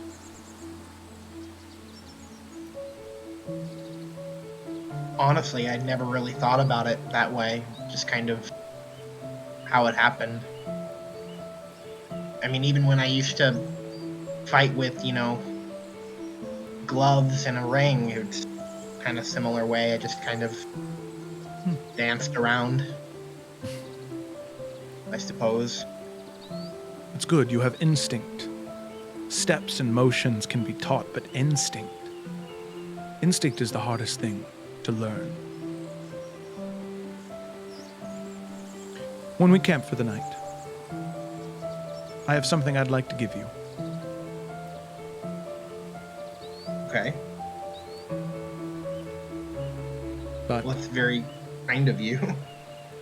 it's more special in the evening.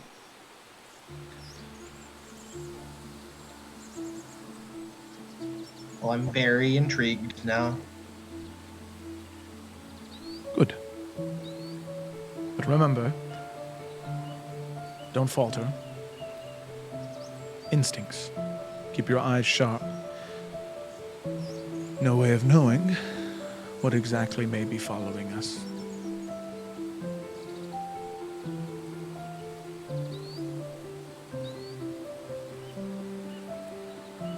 Instinct.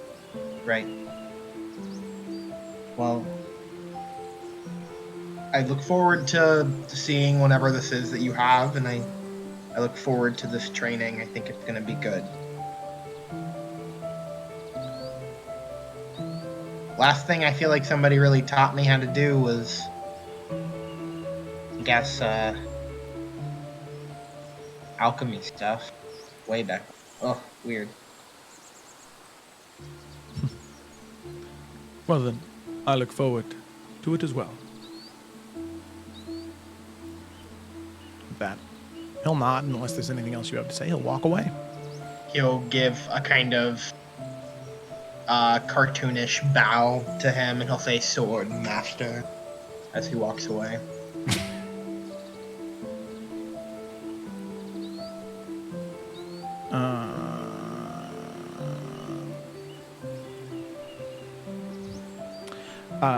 Okay. Yeah, and he'll kind of... He won't roll his eyes or really react physically almost at all, but I'd say, Suni, since you're so focused in on him, you can just see a small, shiver to his spine, oh, as he walks away. All right. So with that, he walks away, and he'll continue either walking next to Bianca or taking a break, sitting in the cart, and probably having, definitely having small conversations with Ildan and Natalia as well, sort of filling in what he said to Bianca, but of course we can kind of move through that. However, as you all travel for several more hours... Oh, whoa. We're going by too fast on the days. That's not right. There you go. We're on the 14th right now. There we go. I had it set to go days. I want it to go hours. There we go. All right. So right as you're heading to the end of the traveling day, getting very close to the crossroads that either will take you closer to Fort Ivar, but up and around in a kind of long way, or to Periton, as you're getting closer to that divide, you do hear what sounds like conflict up ahead. Not physical conflict yet, but you can hear shouting and disagreement maybe 300 or 400 feet above, ahead of you. It's not so much that you can see yet, but you can definitely hear it. It's that loud. Oh no. So we can't see anything, but we can hear not fighting, but a verbal argument? Correct. And verbal argument between lots of people, shouting back and forth that's fairly chaotic. Can we pick out any words at all? Yeah, I would say you can hear some back and forth about money hungry or greedy. You can also hear things clinging on to the past and moving on. This land belongs to us. No, it belongs to the investors. You can hear that sort of back and forth. Okay. Cecily will raise her hand, and I'd say most of you could recognize how she casts greater invisibility at this point, so you'll see her like start to do it on her hand. She'll just say, I could go check out what's going on and run back. Might make it easier than just showing up.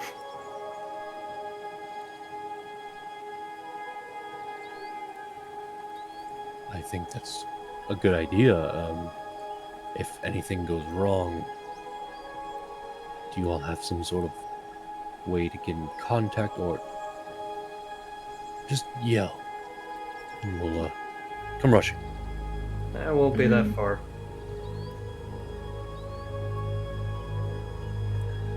Okay, just be quick. Alright, and she'll hop out of the cart and I know it probably doesn't matter too much, but the spell is a minute, so if it's like within 300 feet, she can cast it, dash, check everything out, and dash back, and be back like within the minute, basically. Okay. I have a question as well. Can Ajax just do a perception around the area? Like, there's obviously we can't see what's happening in front of us, but like, just making sure that nothing else is being drawn to this noise. Ooh, that's a good question. Yeah, go ahead and make a perception check.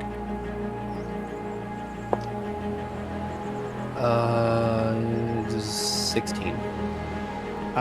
Rusa, in that moment, as you are scanning the area, as Cecily leaves, you don't notice anything yet, but I'll keep that in mind in case anything else develops, okay? Okay. Okay. 6 spell points used for greater invisibility, and then she'll also... I am dashing, as I said, but when she gets closer, she'll go ahead and get low and try to do a stealth check, just as she kind of crests over the sight line where she's able to actually see stuff. Okay. Yeah, for sure. Alrighty, so as you head in that direction, eventually getting there, so we'll say 300. So we'll say that you can listen in for just a little bit as the back and forth is happening. You would be able to hear the main sort of conflict happening back and forth. There's probably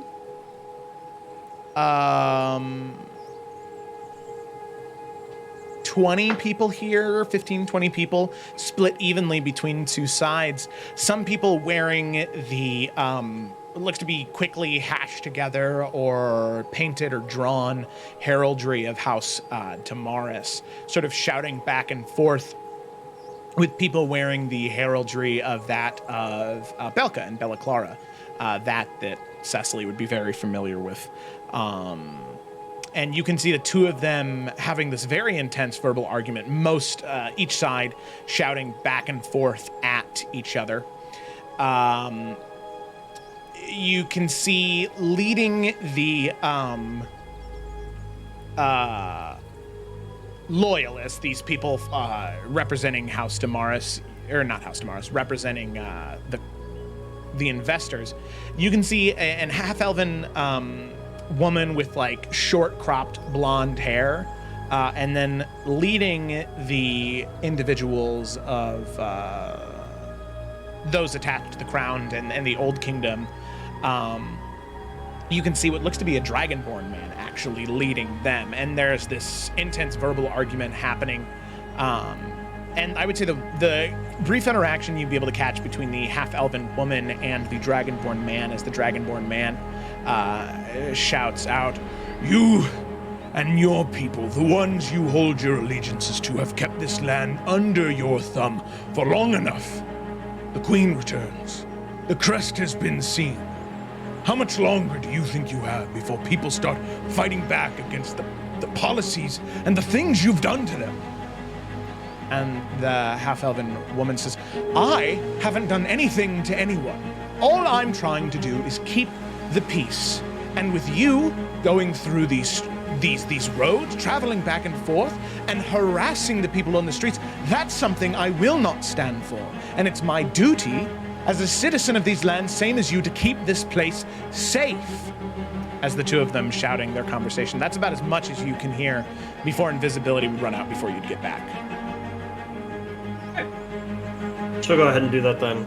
Pops back up, glances over her shoulder as she gets to the group, just to make sure. Okay. 2 groups, about 8 or 10 people in each of them, I think. Seems like some people heard your back and formed a little group. Now there's a group of people arguing on behalf of the investors and the country, and another group of people arguing that they need to do something now that the crown is back. Don't really know what started it. Seems like maybe the crown people were causing a bit of a scene that made the loyal people show up. I don't know, but point is, I don't think we're looking at a fight so much as a situation we should try to diffuse, if we can. Right. But we're pretty far out from civilization. Is it kind of odd that there's just a pop-up of people fighting? No, not necessarily. I mean, there could be people that are gathered in camps. I mean, you guys are a pretty big group of people traveling from one place to another. Okay, that's fair. We are a big group. Yeah. Seems like it would be worth saying hi, seeing what has happened, and, as you're saying, diffuse it. Wouldn't want any actual fighting to start. Well, Bianca, if you want to start doing your queen shit, I think this might be the chance. Yeah, easier to break the ice with this amount of people than a whole town. Hopefully the crown people don't care about tieflings. I will also be on our guard. The investors, if they know that Bianca, the one who has started this whole ordeal, is there, they might try to take her. Call it at the source. If we do have to resort to Plan B, that's the part I'm better at anyway. Me too. Bianca will turn to her mom and dad. Please come with me. The two of them will look at each other and nod, and they'll exit from the back of the cart, and they'll stand side by side with you. Let's do this. And let's go! Unless there's something else someone else wanted to talk about. Okay. I mean, it's not a talky thing, but as like, you know, with Bianca going up there, I don't know if it's gonna be worth anything, but Ursula will just kind of touch her on the shoulder. It's a good place to start and give her some bardic inspiration. That's very helpful. Yeah, she'll nod. She knows Caracella's right. She's just letting Caracella be the confidence right now. So, thank you. You can see that Ildan and Natalia kind of look at each other and look at Caracella and look at you, Bianca. Actually, Ildan speaks up. I think you should do this with Caracella.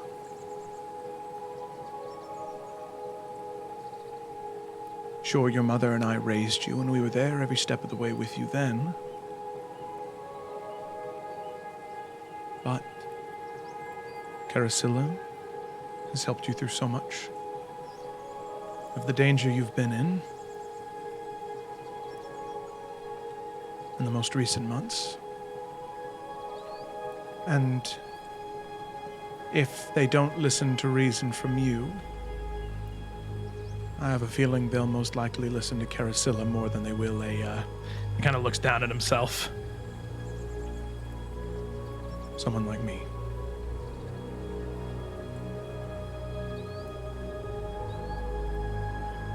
Okay. I do agree with you. In a way, this is kind of like her, like, really, like, finally, like, letting go of her parents, though. Oh, for sure. She'll just give him a hug. And they'll return the hugs, and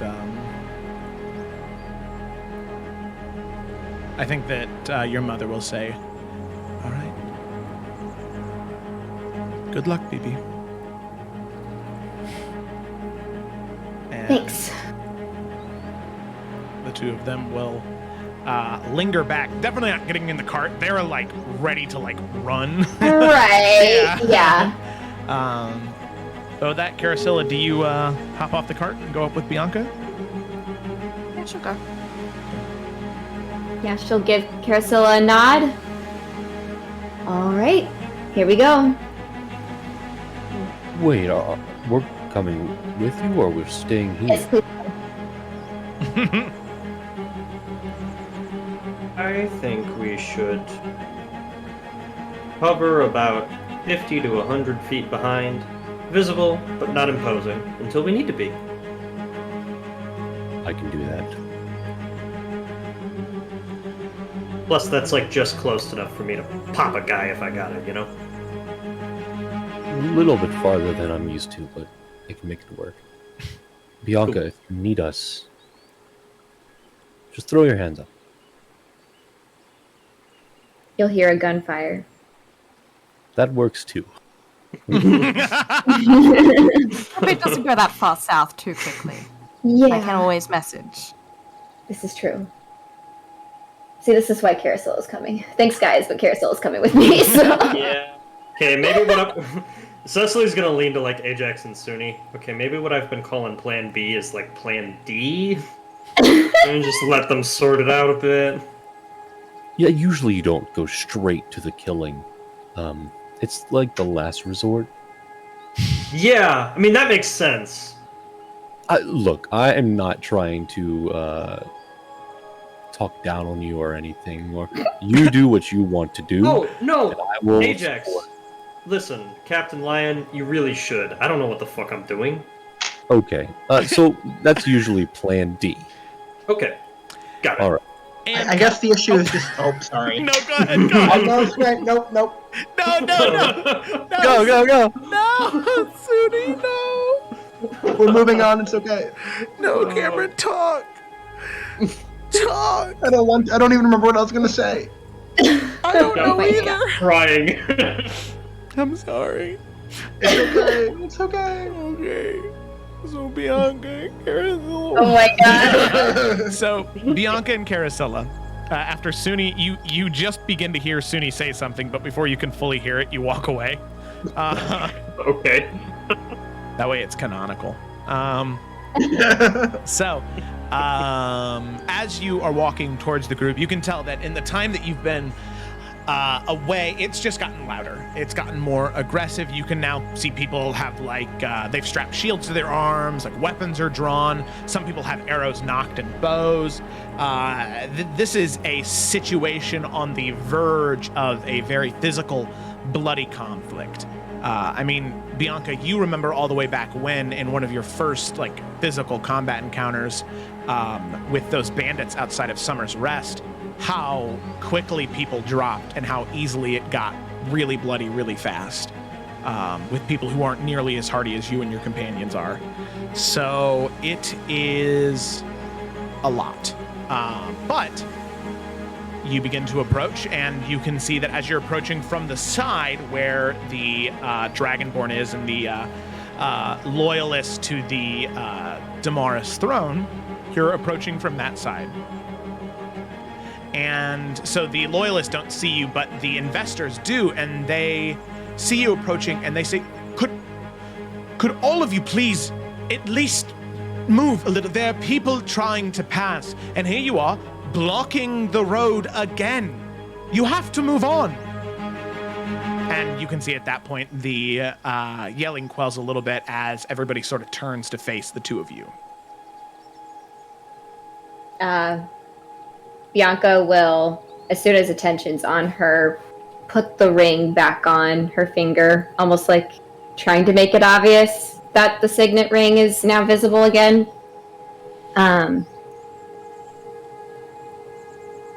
I heard the name Damaris.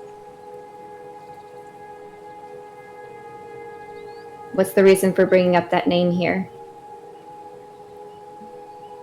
I'm gonna have the two leaders make perception checks real quick as they sort of look you over. Okay.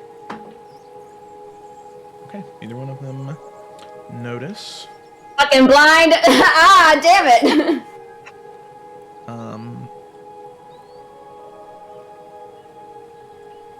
And you can see, so are you in tiefling form right now? Yeah. Okay. Bad news bears, I know. You can see there are several people on both sides that tense up on their weapons. And you can see the Dragonborn leader, at least for one of the people that's standing next to him, he kind of like puts a hand on their wrist to have them stop the tensing up. And you can see at this point, and Cecily, I forgot to mention this earlier, but this is a silver Dragonborn, so they are metallic. As they step forward and say, The name Damaris was mentioned because our queen has finally returned to these lands, and we wish to see her put back on the throne, and to punish the usurpers and the investors for removing her from her place of power. She deserves to rule these lands as she once did. looking back towards the investors. And that is truly something you want. Of course. We've heard the stories. We see what befalls Maester, Vesna Paraton, Richka. Any of these lands, we know what happens. This land was safe under Damaris rule, and now it is not, and I refuse to leave my home. And the investor, the woman, the half-elven woman goes, "Do you think maybe it's not safe because of how hard you cling on to the old ways? Anytime the investors try to change things for the better here, you kick them out. You burn down their buildings. You destroy what they built to try and keep you safe. And now, because the clans rule your lands, because monsters roam free in your woods, you blame the investors? Of your own doing? Really?"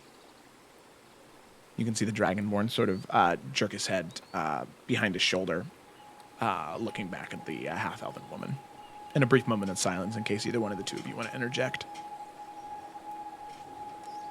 Bianca will just take... Harasol's got to step behind just to let Bianca speak forth, so she's not going to say anything unless she gets any sign that Bianca wants help.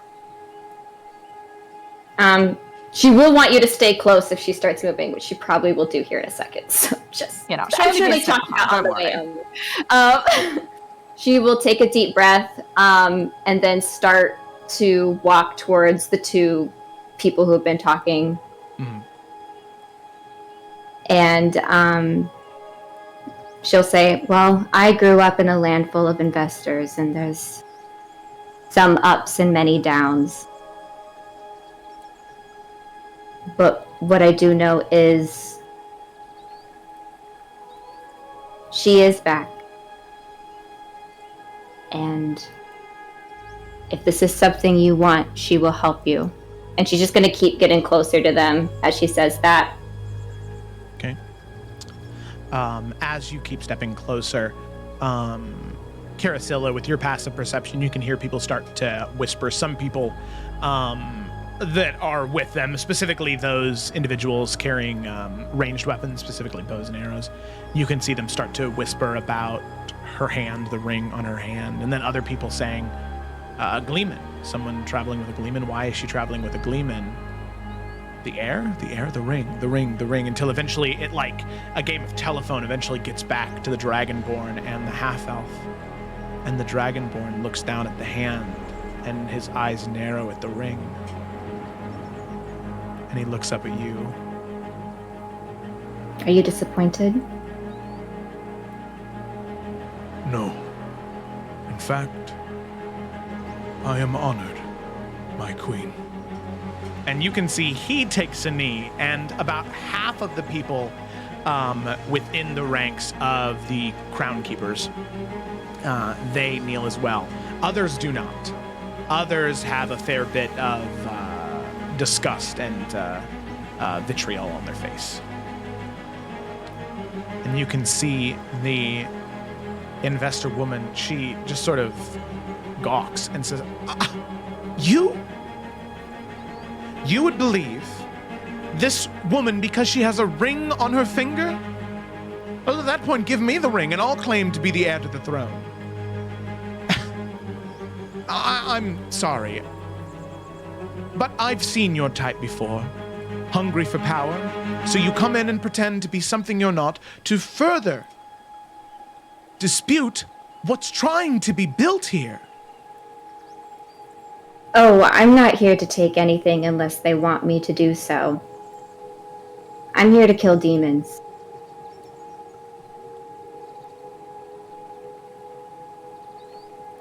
But you are here to take something. Please, stop forcing them. If they wanted you, they'd ask you to be here. They'd ask for your investments. I'm sure there's plenty of room at Belka for you.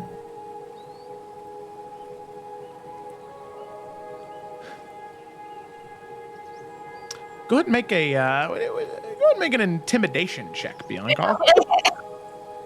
I'll say with advantage. And you do have Bardic. Yeah, because you got the Bardic. Yay! That was pretty ice cold, I'm not gonna lie. Some would say glonky. That was pretty glonky. The half-elven woman goes, that was fucking glonky, With dude. advantage, because that was shit. Okay. Oh no, just you rolled a 3. I did roll a 3. And then I rolled a 12 plus Bardic, which is a D8, right? Yee. Okay. Yeah, that's a 4, so that's 16. How far are we away from all this? 50 feet, I'd say. Oh, just Fireball 50 range, feet? baby. Sweet. Okay. Yeah, I don't I think thought I we were can like. do anything to spice that up. She's not a charismatic tiefling, because I thought I'd be different. You don't have to be charismatic to be a leader, which you're proving. Trying. So, you can see about an additional quarter of the Crown Keepers. They loosen the grip on their weapons, and they also do take a knee, as it seems as though some of them you've swayed. And about a quarter of the loyalists, the investors, they also sort of start whispering amongst themselves. And you can see the half-elven woman says, all right, no, stop, all of you.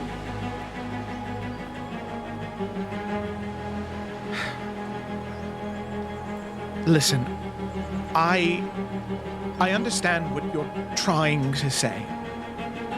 But you have to understand that speaking that way can be dangerous. Especially in a situation like this. This isn't a threat at all. I want to be very clear about that. Judging from the weapons you have at your side, you could easily do anything you want in this moment. And I'm sure that certain people wouldn't be able to tell that tale, but when you begin to speak like that, some people might begin to think that the walls that are there to keep them safe are actually there to keep them in and to punish them. And then people decide to rally to arms in Maester, to march to Damaris Keep to try and take back that throne. And then do you know what happens? They all die. So, I understand. I do what you're trying to do. And maybe you are that heir, but you're not the first person to claim to be the heir to Damaris' throne, to rally a group of fighters to take back the keep. And you can see her kind of deflate. Suppose if you are, I hope it's a different story for you.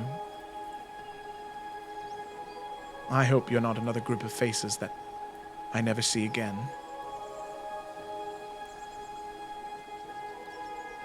But I suppose that's not my decision to make on this day. As she kind of falters a little bit and posture deflates.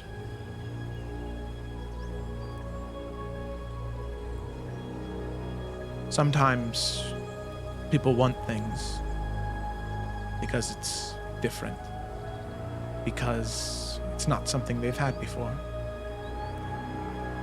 There might be people that flock to your cause, but you have to ask yourself, is that because they do want you, or because they just want something different? How soon will it be till you wind up just like the investors? And she'll stay there for a moment in case Bianca wants to say anything back to that before she turns and leaves. I think the important question is, why do they want something different? When did you lose sight of what the people wanted? I'm not here to force anyone to do anything. If they want to rally, that is their choice. Like I said, I'm here to kill some demons. I'll do the rest if the people want me. And then, Bianca, make one final persuasion check for me. This is just a flat roll.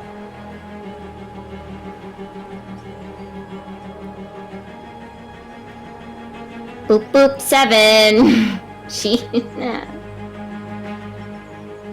So you can see all of the Crown Keepers stay, but all of the loyalists to the investors, all of them end up returning to their mounts or their carts, and they begin heading west and or southwest towards Periton, heading back towards that city, as all of you are left there alone with the Crown Keepers. And you can see the Dragonborn man eventually does rise, and he says, Thank you, my lady, for stepping in. My name is Caladon, by the way. It's a pleasure to meet you.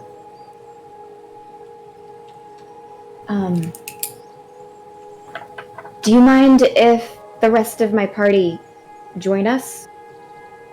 No, please, if you have individuals that are loyal to you, I would be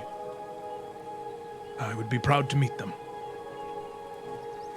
And she will wait for everyone to come. all right.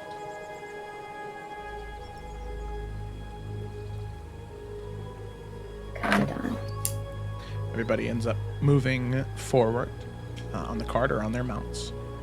As you can see, you've added, now being able to get a solid head count of them, there's about 9 people here. Caladon and then 8 others. Nice.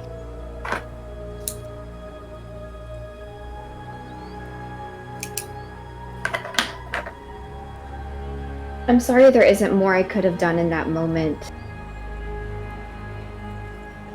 It's gonna be a work in progress. But it's good to know that there are people that actually want change. I really hadn't heard much about it in Richka. Richka is the city that's closest to the stability of Giant's Bridge, and the rest of the nation of Bella Clara. They have found some semblance of peace with the state they've been given.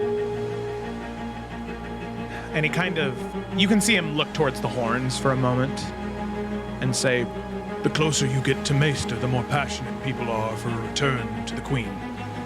The return of the Damaris house, but also more fervor for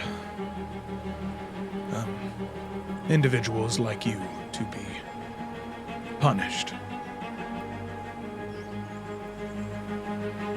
Which puts you in an awkward position, I'm sure, provided you are truly the heir to House Damaris.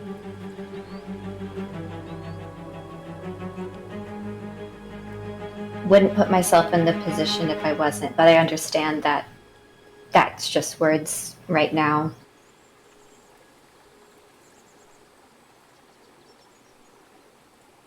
I know there's a risk. I just didn't want to be deceitful. I actually have my father here as well, a Damaris. And the old swords master of the Damaris family. I know maybe no one remembers them, but if that's any more proof besides this, and she shows the ring, and the fact that it only makes sense that I would be a tiefling given the history, yeah.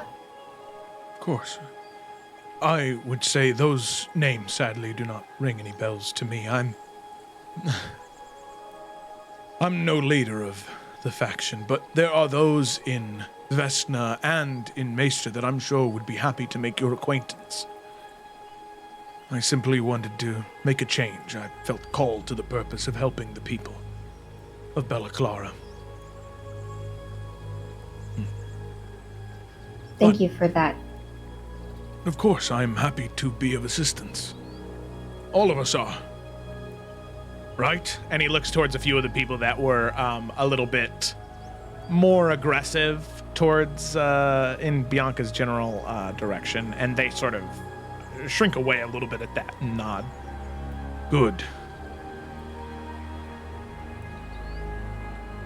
Well, if you're heading to Periton, we would like to accompany you. I'm sure that, given that the Loyalists know more about your plan and what you look like now, I can only imagine that things may be a little difficult for you when you get to the city. So, I would greatly appreciate that. Yes, we are expecting a lot of difficulties. And that's fine. It's okay. very well. Right, Carasilla?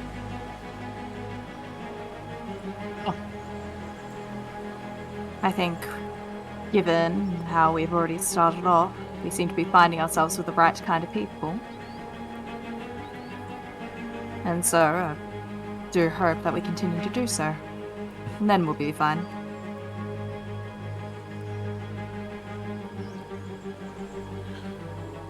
I will say, there is an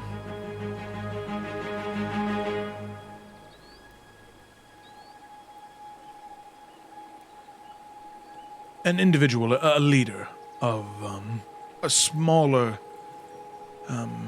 retinue of the Crown Keepers. Ainwyn Ulrich. She has been responsible for most of the organization within Periton. If you'd be willing to speak with her, she's an elven woman.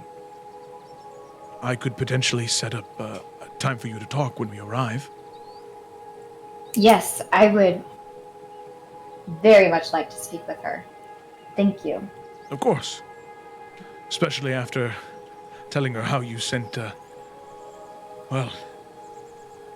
sent the Loyalists away defeated.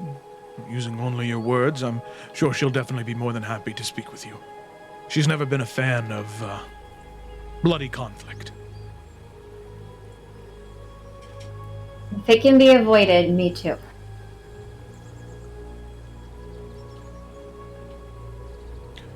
Very well. Sort of smile and nod.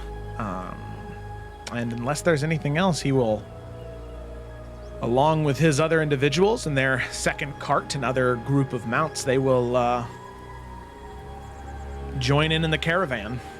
Oh yeah, there's nothing else I have for him, but Bianca would lean over to Carousel and be like, "How did I do? Oh my god, it was a blur." Well, I would say confidence was at a 10, but I would say it might be a good idea to keep a little bit of a better tongue on you. Coming out aggressive like that can work, as we've seen, but I worry it might give others the wrong idea. But for a start, brilliant. Okay. So just not so blunt? I suppose that would be the word for it, yes. Okay. We'll circle back to this, because I think I need a little bit more guidance. Well, I did kind of let you just jump into the deep end right there, and, well, you suddenly floated. Good to know, thank you. So with that, the two of you rejoin the ranks of your companions, and you continue your journey towards Periton until eventually traveling the rest of your third day of travel. Now only about 1.5 days out from Periton. Eventually, the sun does begin to set on the horizon as all of you settle in camp on the road. Only about a day and a half away from Periton. And on that note, that's where we're going to go ahead and take a break. Take a break right there. Nice. Yeah. Nice. Very glonky. Very, I think it's glonky. very Oh, glonky sorry. indeed. There we go. All right. Well, we're on break right now, so we'll try and be back at 26 minute marker. Thanks for watching so far, and we'll be right back.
Alrighty, hello there, everybody. We are back.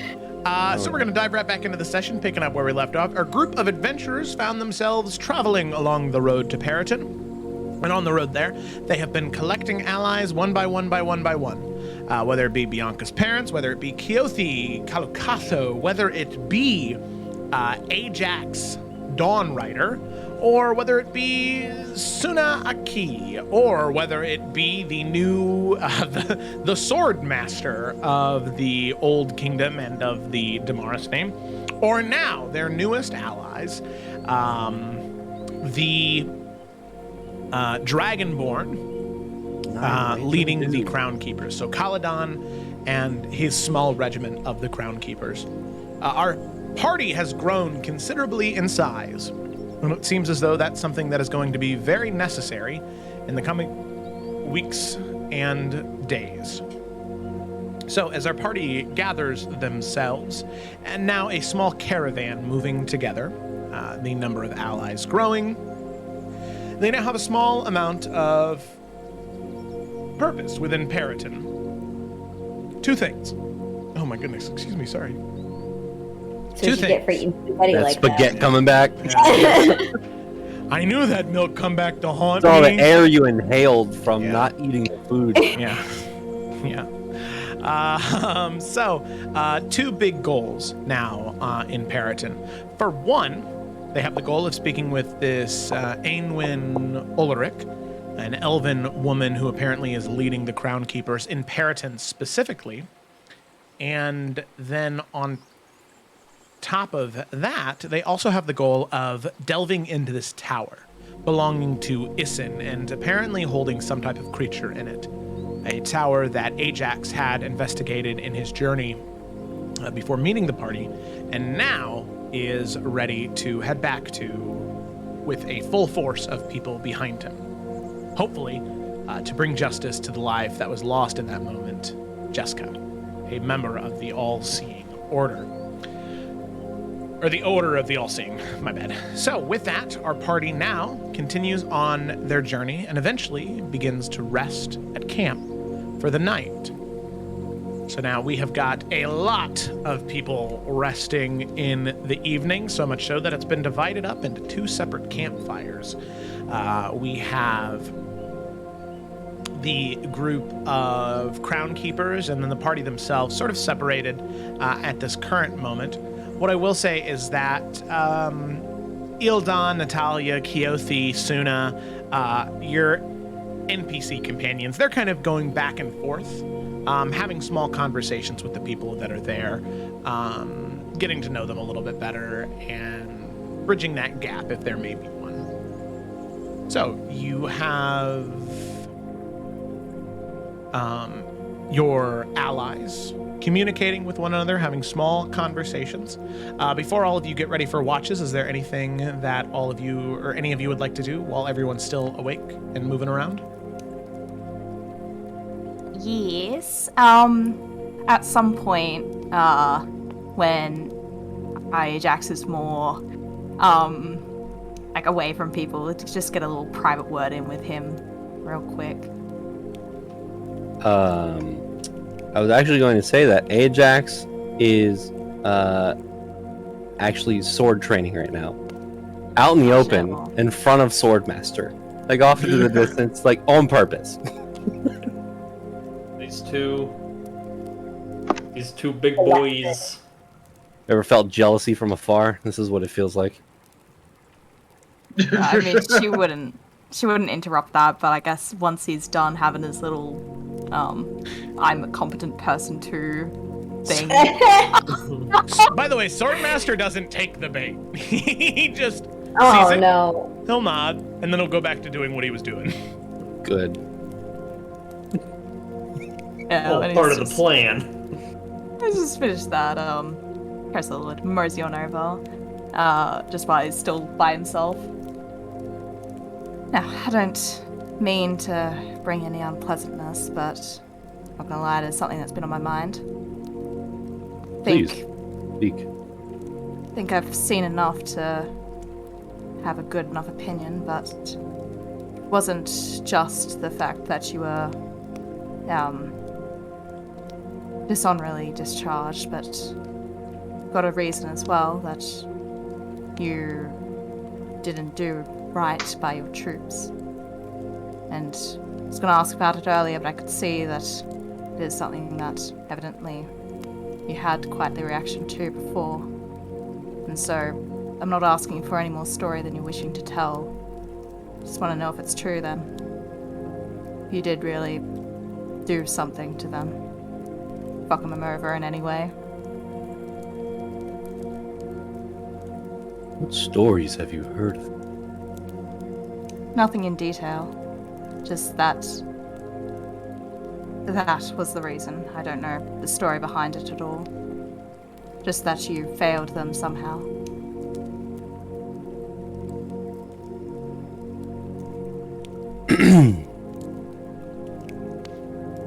It is true in the sense that I did fail them, but not in the sense that you speak. We were in a great battle, and a very dangerous creature attacked my men and I. We fought, and I was gravely wounded in the battle, so much so I went unconscious. I bear that scar every day, and he points to his eye that is closed shut and has the giant scar across it. I dedicated my life to my men, to the flame, their purpose. I did not abandon them. And I'm not sure the stories that you've heard, but every day of my life, tried to fight as hard as I possibly could. That day was no different. It just wasn't enough.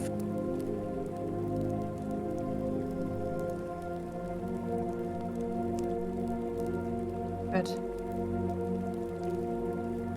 Do appreciate you for telling me. Said that was only really the more official side of things. Most people do still speak fondly of you. That you did have quite the command over the battlefield. Once, yes. I have a question for you. Only fair I answer. How loyal are you to the flame?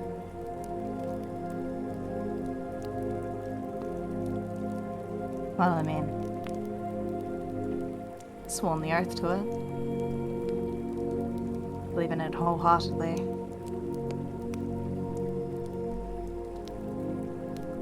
If anything, I worry that not enough people do.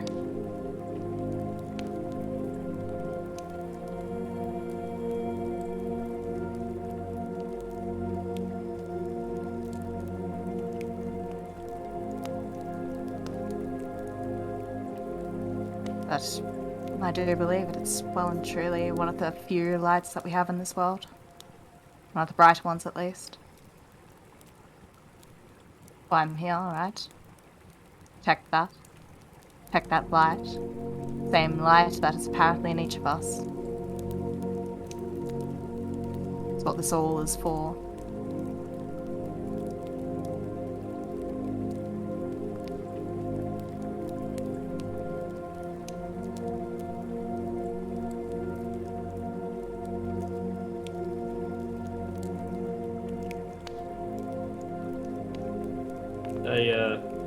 I think John's camera is frozen there. No. No. Hold on. That's such a shame because that was such a good response. Yeah, well, you're never getting it back now. Fuck. I don't know if he heard any of it. This internet went out. Oh, that's awful. Oh God, no! Oh. Fuck! Well, I guess that's the end of that conversation. Damn. Shit. God damn it, he says. Ajax just nods and leaves. Ajax walks away. Oh my god. Man. give him such this profound answer, and he's like, "Okay, see ya." Oh, the cameras, I think, of Evelyn's room. It's Evelyn's shoulder and her room. Oh, yeah. Because I was like, What? what's happening? What's that now? What the fuck is Okay. going on? Look, it's because it's screen capturing Discord. So Okay. whenever somebody Alright, leaves, understood. your image get. But there you go. See, that's why I have light up Cecily as a backup. Gotcha. Okay. Thought this But through. Is Oh, that John? but we got John again. I'm on my so- phone. Okay. All right. Little Mhm. Cecily in the corner. It's amazing. Go on. Can you hear me? Yeah, we can hear you. Yes.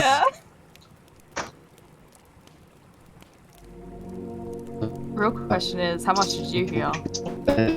Oh, Oh yeah, no, John. I don't know if that's gonna work.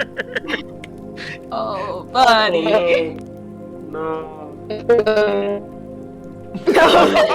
just heard the cry, but in pixels. Oh god. Yeah, Pixel cry. Auto-tune tears. You were. You know, okay, no Everybody's stress. for that. Bianca wants to do a thing, so if you want to handle that, we can pick up. Yeah, we'll pause and we'll come back, John. Okay. Yeah, let me go fix my internet. Okay, bye. Bye. I like how it worked whenever he didn't need to say something important. Important, yeah. That's appropriate. Whale. Whale. Bianca would like to take her Valkyrie thing and her sword and try to go commune with the Raven Queen just for this decision for her sword. And I guess like a dark place would probably be best, so she'd probably have to step away. So she'd want to bring someone with her. I think she would just grab her dad. Yeah. And basically kind of let him know that she wants to try, you know, what she wants to do and why she wants to go find like a dark place. I guess, is it kind of like rocky or mountainy, or is it more foresty where they are? More foresty, for sure. Okay. Yeah, so they'll just like step away into the forest, and on the way she'll like explain to him kind of what the choice is.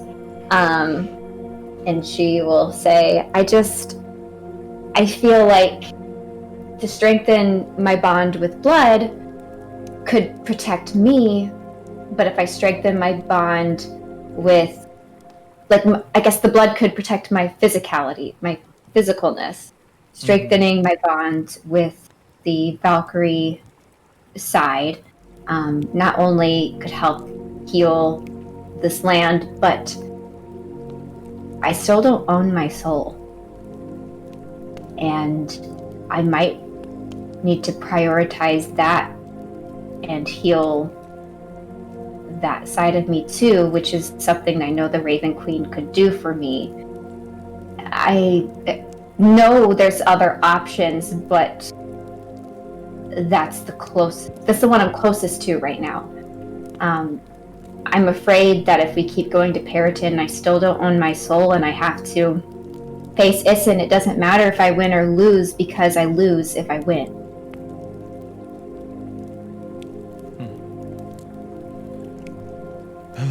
And you see him kind of rub his knuckle into his temple. I don't know. There's positives and negatives to both, but I suppose, can you really help the people if you end up perishing along the way? No. But also, even if you do live, but you don't know how to help them properly, what good is it then? I know. So I was hoping maybe the Raven Queen could bring some answers, because right now I'm leaning towards the Valkyrie side in order to heal and fix and maybe reclaim my soul, but I also don't want to be overpowered and dominated. It's hard. It is. You're right. You're right. But I suppose commune and, I don't know, ask yourself, what do you really want to gain from this? Who do you want to be? What type of ruler do you want to be? Reflect on that, and hopefully the Raven Queen will give you the answer you seek. Okay. She will get settled with the lamp and put the sword out by it.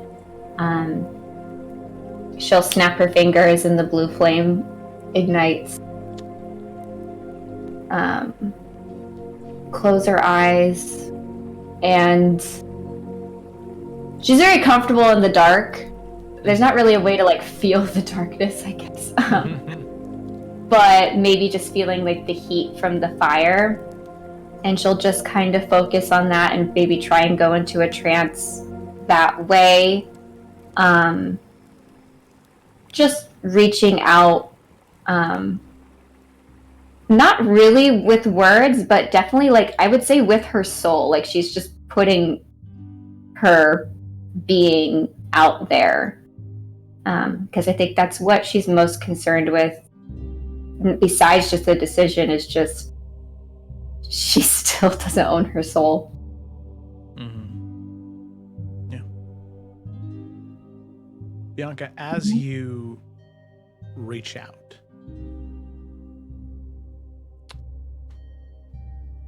you can feel a connection being made, not necessarily to the Raven Queen, something you're very familiar with what that feels like, but a connection to the lantern and to the sword in front of you.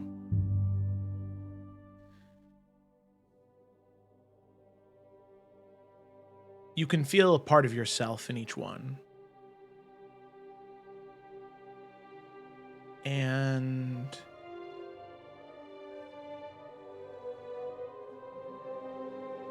you feel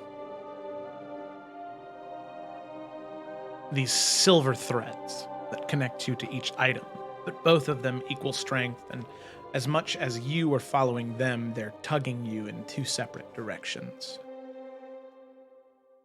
As you close your eyes and then open them, you find yourself in a dark void. Sword to the left and lantern to the right. Sitting in front of the lantern, you can see a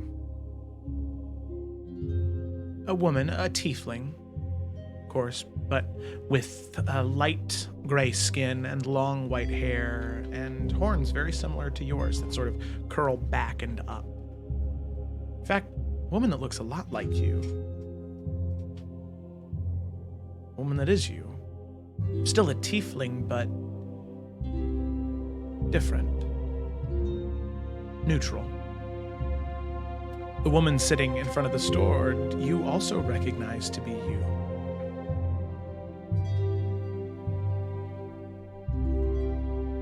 A woman with no infernal heritage at all.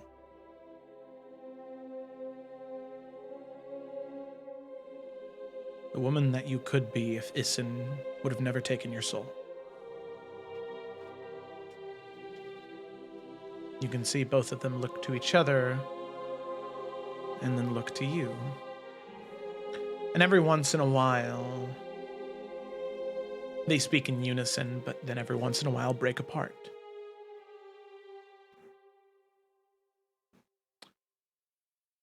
As they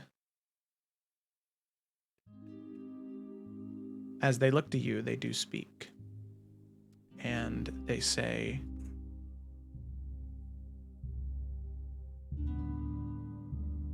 "This could very well be you one day. If you follow the path of the hunter, speaks the one breaking away from the unison, the one in front of the sword, I guarantee you, we will kill Isin, and we will take back our soul, and we will lead our people, and be the strong ruler they need. We'll be broken away from that hellish lineage that's cursed us for so long. We'll have vengeance, and we'll make every single demon and devil pay for what they did to this land. And you can see the woman sitting in front of the lantern, softer, more calm, but still strong. If you choose the path of the Valkyrie, you can still lead your people. You can be a protective, healing voice to them.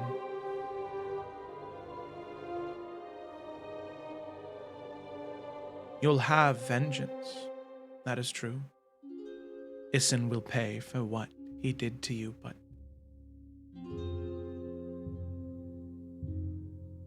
for what it'll take to reclaim your soul, you realize how much better that could be used to help the people of your nation. Both of them return to speaking in unison.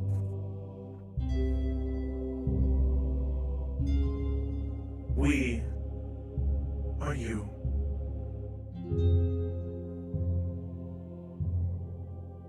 Both of us exist within you. And it is up to you to choose the path. To hunt the demons that destroyed your life and your nation. Or to heal the people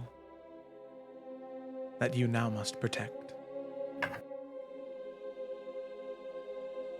And you can see both of them look to you. One picks up the sword and gestures it to you, and the other picks up the lantern and gestures it to you. And Bianca, it's up to you for which path you choose.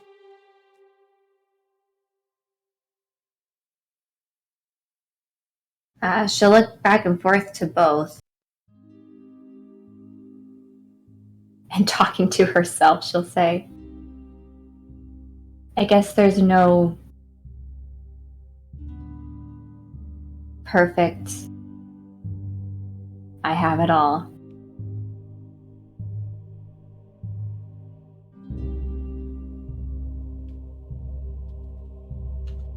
I think I'll feel a little bit of regret of whichever choice I make.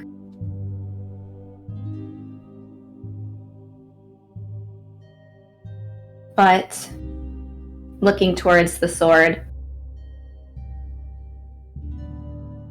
you're the person who got me on this journey.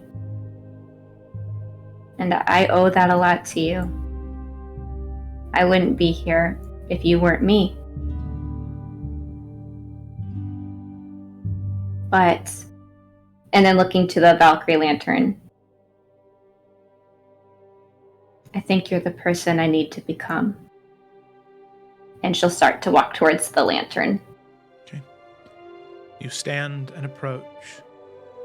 And you can see both of them. Neither of these Biancas are angry at you for your choice.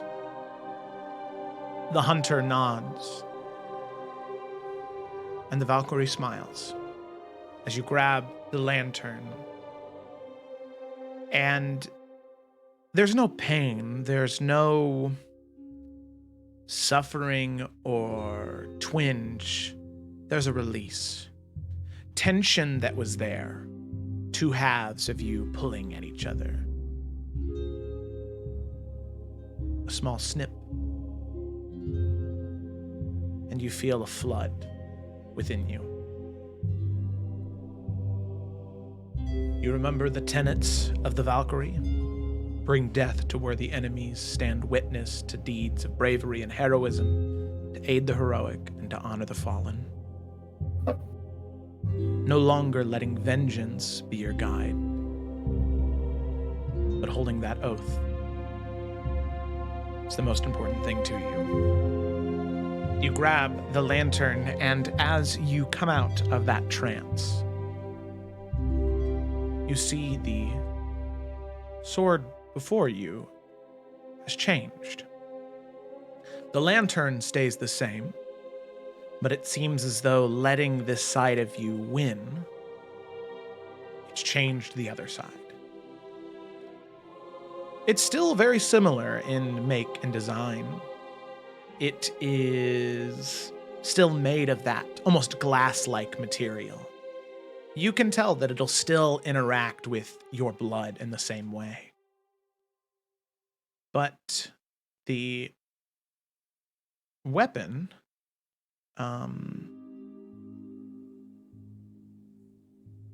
is no longer a short sword. For all intents and purposes, mechanically it is, but you can see this long, almost spear-like weapon. A weapon that is very reminiscent of that of the Valkyries. Something very similar that you could see Sigrun or Hel wielding on the battlefield. Or Freya, even. And I'm going to go ahead and add to your character sheet Reaper's Toll, but with the gifts of the Valkyrie. Reaper's Toll, Valkyrie, not Hunter. I made both, just in case. So the sword now has a couple of things that it does, which you can read on, but there are 2 features there for you to read through. And it is up to you if you'd like to share those with the group or wait until the next combat encounter so that way they can see it. Ooh, I'll just read it. I'll let you listen. Okay. Cool. Alrighty.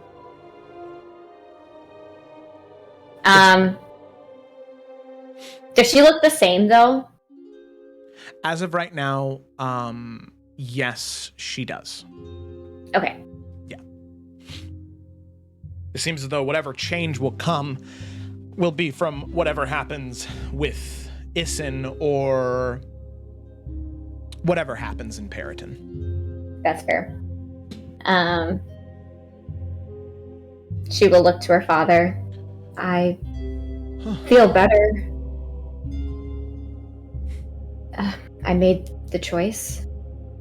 I went with Valkyrie, but I don't know about my soul. Well, regardless,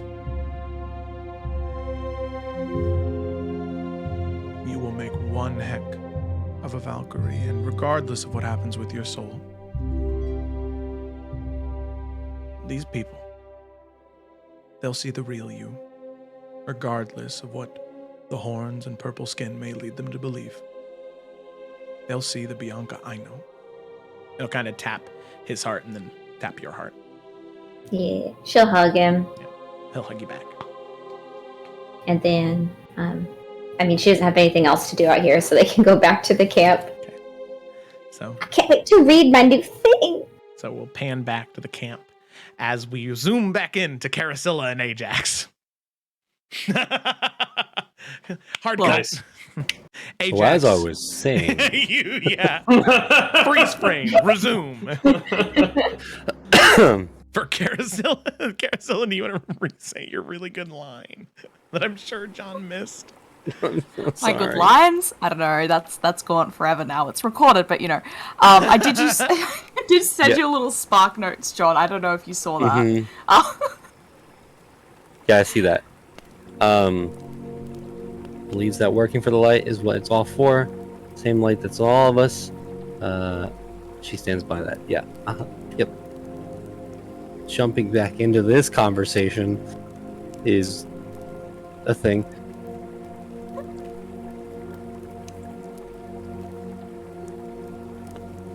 I believe that...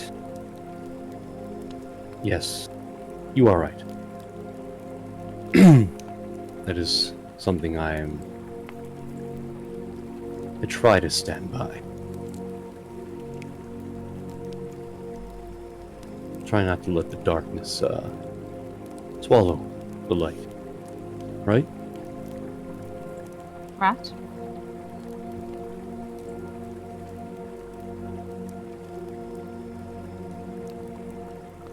If it makes you feel any better, and I don't know if you have any opinions about me, my goal is to destroy the darkness, right the wrongs, and keep the light going.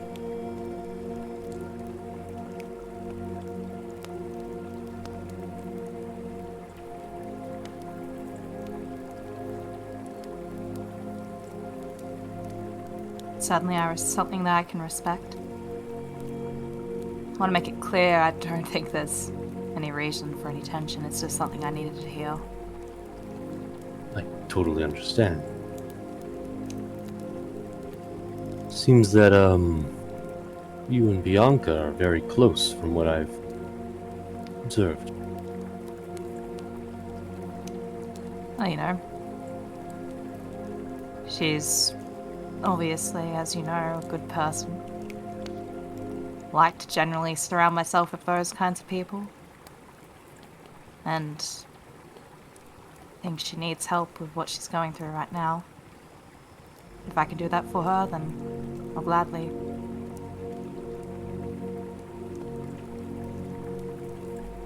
I'm glad that she found someone like you. And like all of you. I've known Bianca for a very long time. And she inspired me to set out on this path. It seems that, not only am I gaining inspiration from her, but in the short time I've seen and been around you all, been inspiring me as well. Hearing the stories of where you all come from and what is before you and how you press forward, how you continue. That is inspiring. And that is what the light needs.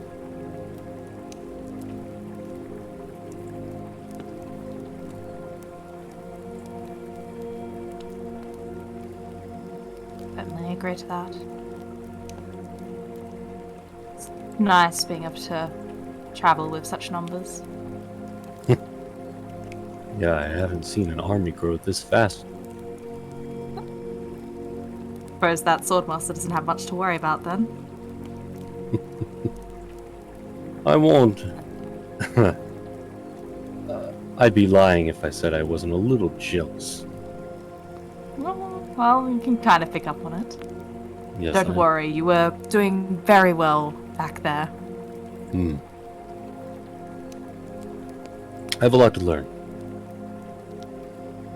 And everyone I meet teaches me something new.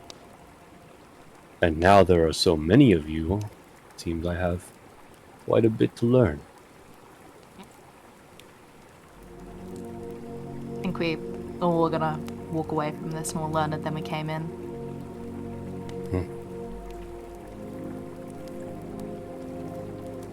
It's a I will good also group say, here. I'm glad to have you in it. I appreciate it. Thank you for letting me be a part of it. I had a conversation with Bianca last night, and, well, 3 nights ago.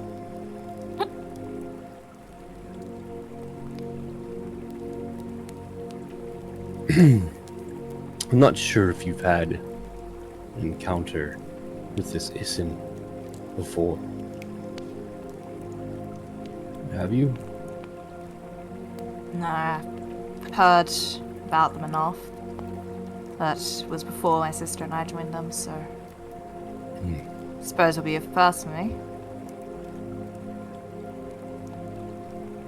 Well, I came face to face with this entity not but a week ago.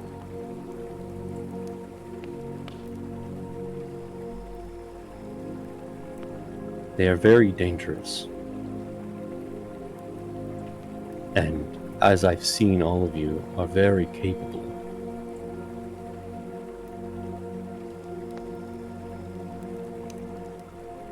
What we are walking into is something far greater than I've ever seen.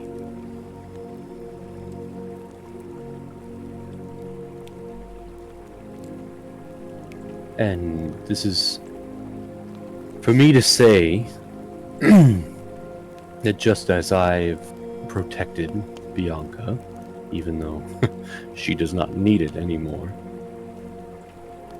I say to you, and hopefully to the rest of your friends, that whatever happens, I will see it to the end.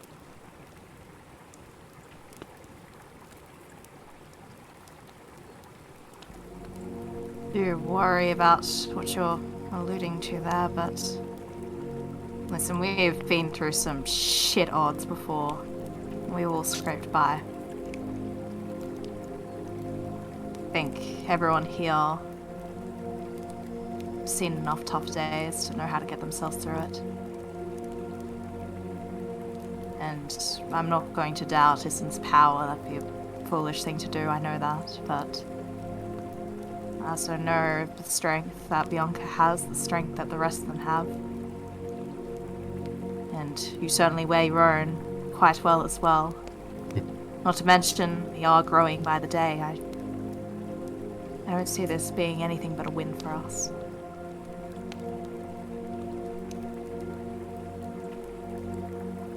I agree.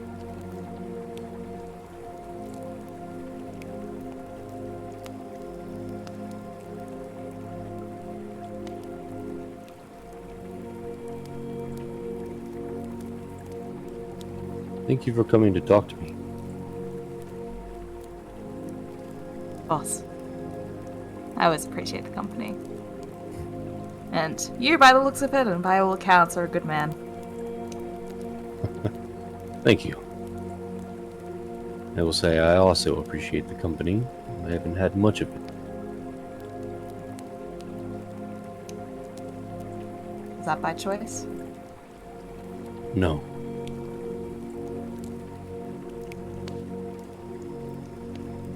Well, glad you've fallen into it now then. Finally.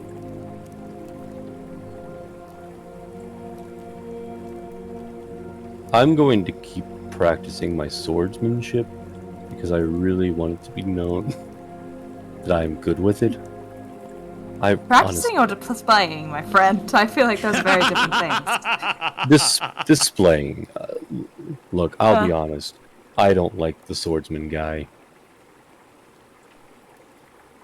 Any reason for that beyond just your own pride?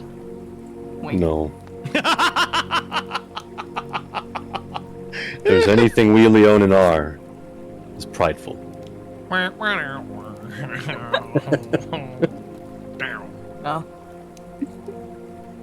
wouldn't give up on him yet, but I suppose I'll let you get back to it then. I'll probably do it for like another minute or so. I'm actually tired. I'm old, so I need rest.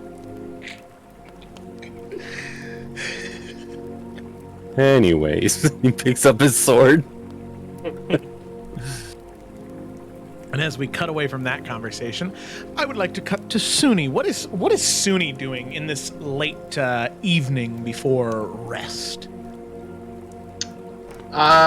Suni is probably trying to meditate after the conversation he had earlier, but doing so with no luck. Kind of like opening his eyes and looking around, and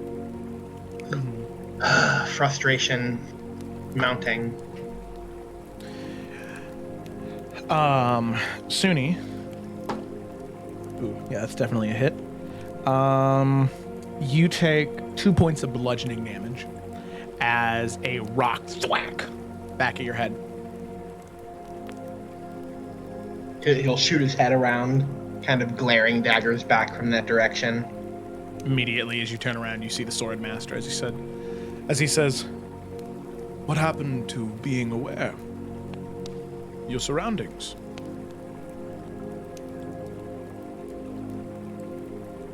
Well, what happened to the importance of meditation and introspection? And then he'll throw a rock back. So, Suni, roll for an attack. Roll Disadvantage again? Nope, not disadvantage this time. That was a 7 on the roll. Okay. Plus, I don't know, plus dex? Is that what you And want? proficiency. We'll say, Suni had a slingshot at one point in time. We'll say he's proficient in rock throwing.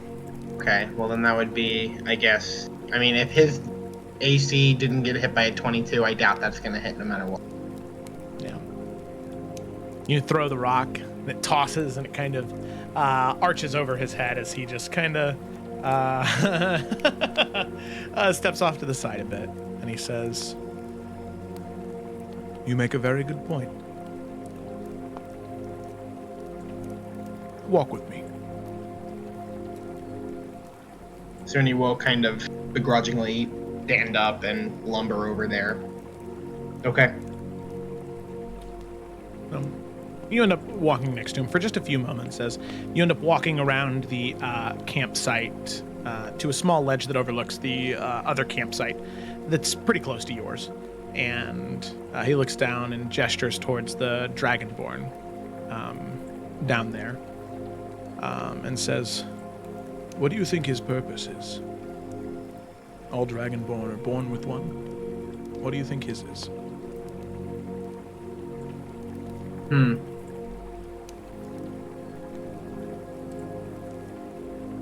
Well, it seems like he's trying awfully hard to put the investors in their place and get House Damaris back in the throne. I don't know if that's his, I don't know, single duty, but something. You're right. It might not be his singular duty, the thing he was put on the material plane to do, but it's what he cares about now. And if the weave wills it, he'll end up where he needs to be when he needs to be.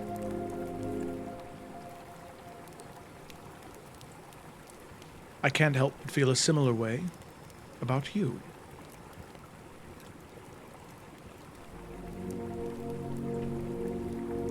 You're saying that I'm here because the wheel willed as it wove and weaved it to be? Or however the saying goes? he takes a moment and then says, Yes.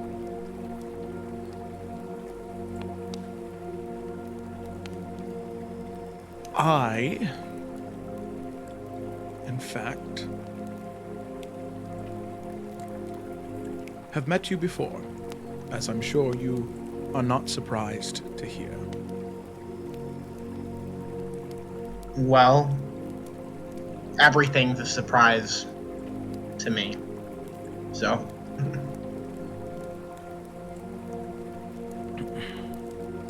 How long ago before? It would have been when I was a young boy, just recruited into the guard of House Damaris. Maybe some 400 years ago now.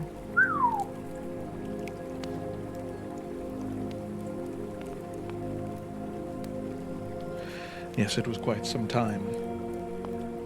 You know, I took a great amount of satisfaction in our small spar earlier. I have to I admit. bet you did. Unbeknownst to you in that moment, you and I shared a similar event many years ago, just the tables were turned. A young man who just picked up a sword not 2 weeks before, coming to see the great Suni the Protector and his masterful art of the sword. You taught me many things on that day. Many things I did not recognize until after the welts had healed.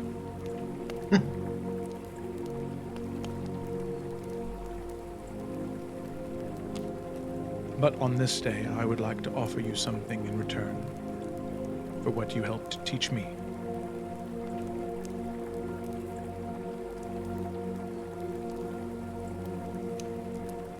Well, that only seems fair, I suppose. And he'll give a small chuckle.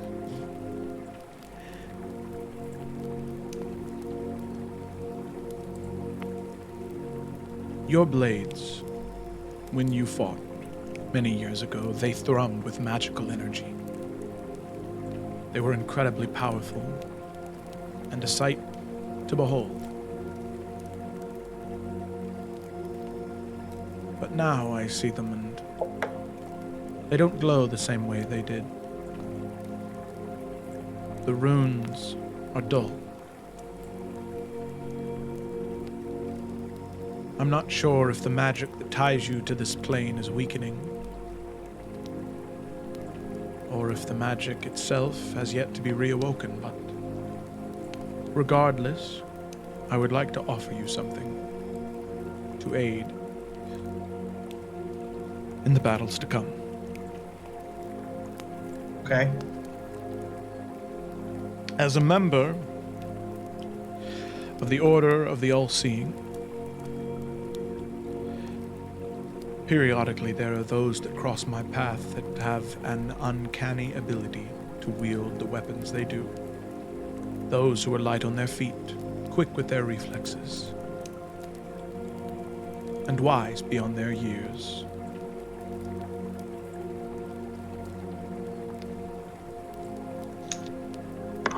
Suni, should you have it, I would like to make you an initiate in the Order of the All-Seeing and teach you the ways that I learned to fight under the teachings of House Damaris.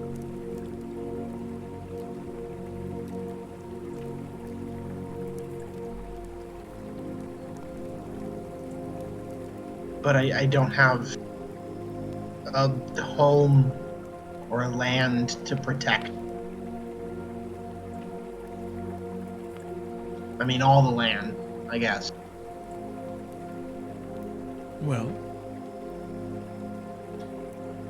have you ever thought about offering your services to your friend, to Lady Damaris?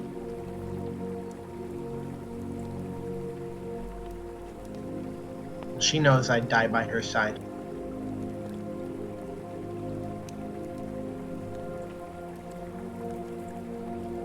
And he'll nod at that.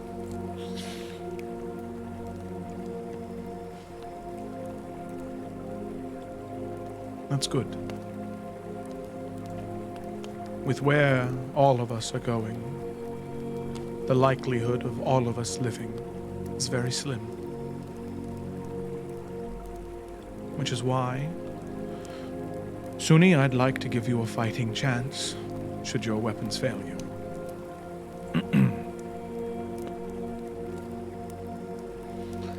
And you can see him reach into a small bag that he has under layers of his clothing, and will pull out 2 items.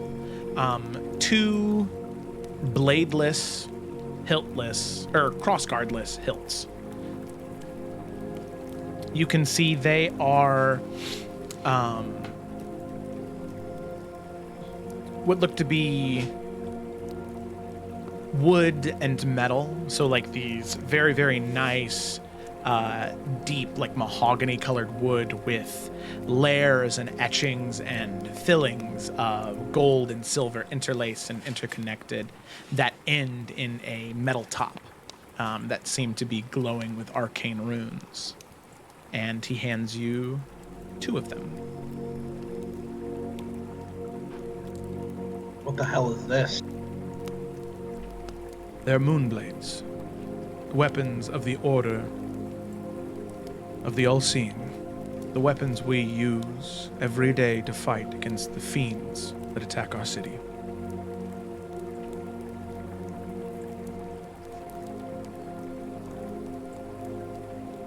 How does it work? He's kind of just poking around and looking at it. Much to, I'm sure, Cameron's dismay, there's no button. Yeah. The Blademaster, he nods and says, "Sit with them, meditate on them. Think about something you care about, something you would protect with your life. That word will be connected to those blades. Think of that word, make that connection. And when you're ready, you'll know." Wow. Well, thank you.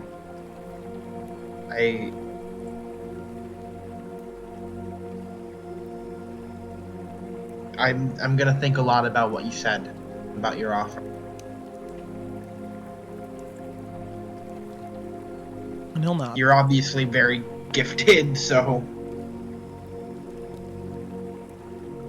I wouldn't have any of the knowledge I have if House Damaris hadn't been formed all those years ago. All it took was one person to take a look at the life they had and decide they wanted something different. They wanted to go against what was destined for them. I get that.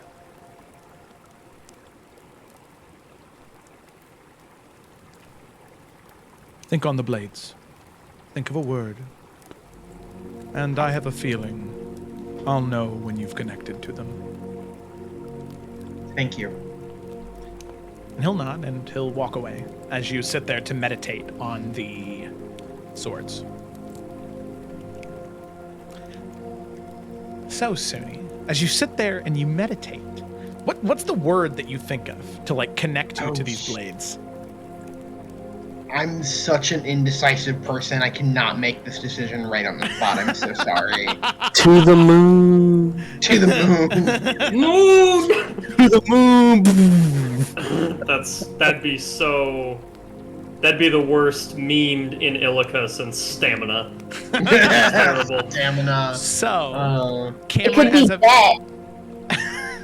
as a favor to you, I won't make you come up with something, but we'll say Suni does, okay? Okay. Suni has an hour to think about it, not 3 seconds. Okay. So eventually Suni at a certain point thinks of a word, and after about an hour, as you attune to these 2 items, both blade requiring attunement, you say the word aloud, and Suni, what you see are 2 beams of light emerge from the hilts. Now, currently, these are blades of white light. They have no color or hue to them at all. So there is just this bright white light from both blade in both hands emerging from those hilts. Saying the command word again closes the blades off. They make a satisfying noise as you swing them. Yeah, do they make like a general humming sound when I wave them around too? Hell yeah. Yeah, of course. And there are 3 things about these blades. So, for one, it is a +1 weapon on all attacks and damage rolls. Hell yeah. I guess that's 0.5. This is the first thing. Blade of Light. When you speak the command word of this blade, A beam of force energy erupts from the hilt. This blade is... I was a little redundant. Sorry, I was doing multiple things while I was typing this. I'll clean that up. A beam of force energy erupts from the hilt. This blade is made of pure force energy. Man, I should have been a writer. Second feature, crystalline enhancement. In the House of Ayun, within the walls of Maester, you can enhance your blades with a special crystal harvested from the mountains of Damaris Keep. Yeah. And then finally, the last feature of these blades is, I'm sure the one that I'm most excited for, because I know you, Cameron, you're going to do some cool shit with this, is called telekinetic force. The attuned bond between the swordsman and his blade is that of a special relationship that extends beyond material understanding. Using psionic magic embedded into the hilt, you may throw your blade as a ranged attack with a range of 40-60, and it returns to your hand at the end of your turn. You got a force throw, dude? Hell yeah. Insane. Now, this weapon is considered, both of these are considered rapiers as opposed to short swords. So that means you're unable to make the bonus action attack with them, but your Dance of the Dual Wielder feat still works with them. And the final thing that I'll say here is just a teaser to Cameron. When you go to Damaris Keep, or if you happen to find any of these crystals, different crystals cause the blade to get a different ability or different thing. So if you get a green lightsaber and a blue lightsaber, they technically do different things. Don't you mean I'm so Moonblade? excited. Moonblade. Yeah, what's a lightsaber? What are you talking A about? laser sword. It's a laser sword. Disney, please. Okay. So with that, Suni, you attune to the blades? Oh, he's just playing around like for hours at the point, throwing them around and just doing the force throw up in the air. Oh yeah, he's gonna throw one right in front of like Cecily's face and like pull it back right before it gets up Chops to off her. a branch and it falls down to the You ground. fuck up and she dies. Oh no. Not again! So yeah, Suni, you recall them and saying the command word, they close. The magic shuts off, and you now just have two hilts without cross guards. So if I can't do the 2-weapon fighting thing, or whatever it is, can I change my fighting style? Well, you actually don't have the 2-weapon fighting style. I double checked this. You have the defense fighting style. Okay, whatever it says on my character sheet isn't right because technically the 2-weapon fighting was not available to paladins, and that's why it has something else. Oh, it says 2-weapon fighting because everybody can do 2-weapon fighting. Everybody can make a bonus action attack with a light weapon. It's just that 2-weapon fighting says that you don't add your modifiers to the damage. Right, and when we first changed to being a paladin, we did the 2-weapon fighting style to get the damage to the extra attack, but if I can't do that anymore... Oh, I see now. I added a feat for an extra fighting style, but then something was wrong with your character sheet, so it picked the defense fighting style on the class. Oh, you've been getting a +1 bonus to your AC. Oh, so you can That would change make sense. Yeah, you can change it to whatever you want then. Let me delete this feat, though. I thought 19 seemed wrong for my AC. That's okay. It happens. +1 to your AC isn't the worst thing in the world. In fact, it's I'll good take for it. you. Yeah, yeah. Yeah. Same, I'll take it. Take it, man. Throw it over here. Okay, Yeah. all right. So all of you get +0.2 to your AC. Nice. Since you want to divide it up, and let me add We two. round up, right? To the no. Does a 16.2 hit? Let me add 2 moon blades to your equipment. All right.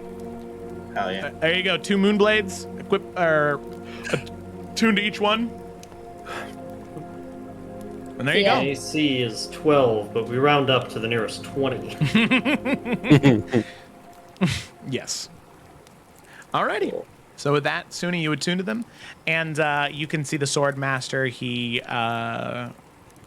sees as you activate them and nods and has a small smile. as you begin twirling them around and doing whatever. As you throw it at Cecily's face, though, you see a small look on his face like, maybe I made a mistake. Maybe. Yeah, she also, incidentally, I'll say, was in the middle of a meditation. Whoops. Full circle. Just see a bright light through your eyelids and hear the whoa, whoa, whoa, whoa, whoa, whoa, whoa. Yeah, she's like, oh, I'm about to get destroyed by a monster. That's what's happening right now.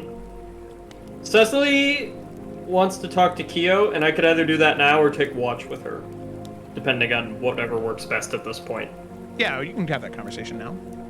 Okay. I will say the last thing is the Swordmaster, as he's just like, he's away from Suni and sees that. I'm just going to say that he ends up near Ajax. And he, seeing boy. Suni like fling the blades around and do all that, he sort of nods. And then he looks down towards Ajax and he says, By the way, I did want to say, I saw the drills you were running earlier. And if your true skill in combat is half as good as those drills, you are quite an exceptional warrior, even if it's not the same style I fight in. He'll sheathe the blade. Thank you. Not gonna lie. Didn't know what to make of you. Didn't really connect with.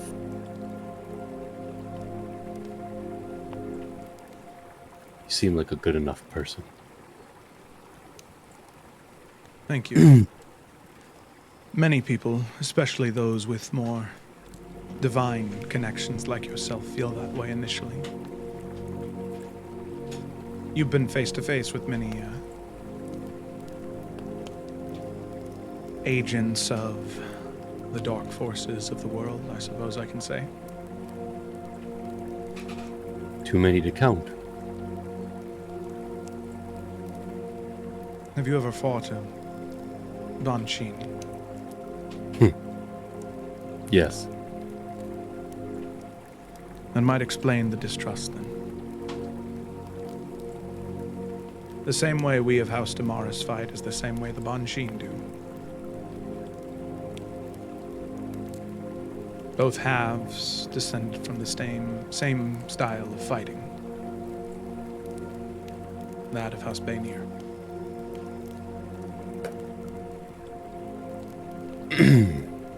I wouldn't say it's so much distrust. Yes, of course you are someone who came out of nowhere and wanted to all of a sudden train someone very dear and close to me. So there's a little bit of jealousy and distrust. But I think it's also that didn't think I would have to face this so soon. I'm not sure if you know of someone within your order by the name of Jessica. I do. She went into Periton looking for her sister. She left the order. I was with her. I raided a camp of dark friends outside of Periton, near Periton. When she was there, there was a Banshee. Seemed very personal. It was her sister. She told me she was going to the tower in Periton. And I accompanied her. I told her that I would follow with her and free her sister.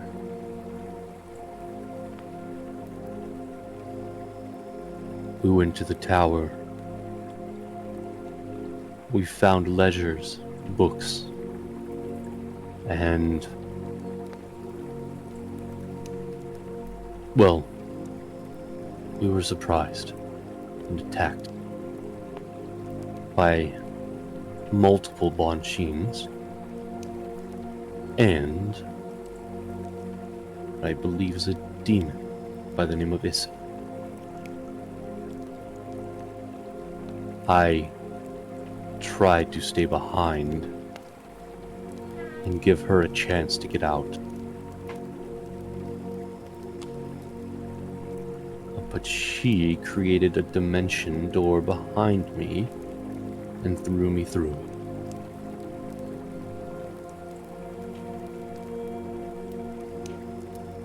It's my belief that she is no longer with us. And I'm sorry. Thank you for telling me. I will share this with the Order.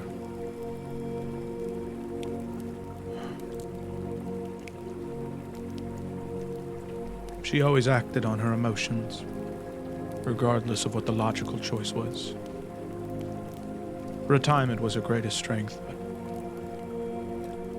in that moment was a weakness. Hopefully she rests easy now.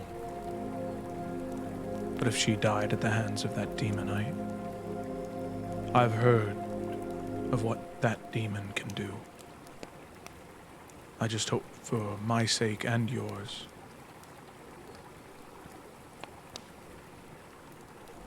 her spirit is not being abused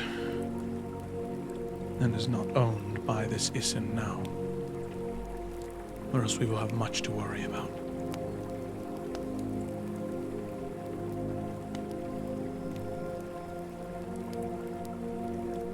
Well, I am loyal to Bianca and her family. And if you need my assistance with anything, let me know. I will. I'm Thank also you. very curious to see your sword fighting techniques. Just see how good you really are. Well, I always try to avoid it, but it should be useful in the coming days and weeks. I will say the technique has been modified from that of House Baynir. Those of House Baynir fought using echoes or shadows pulled from different existences.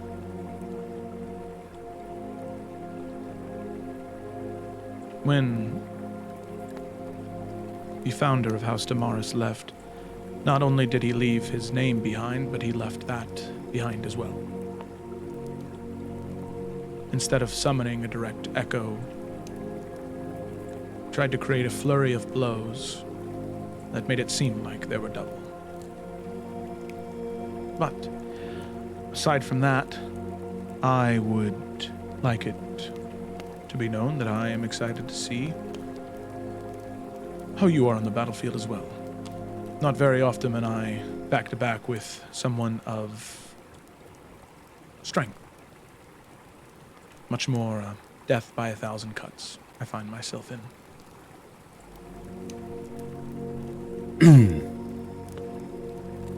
Well, I'm sure we'll be able to see that in the coming days. But I am tired.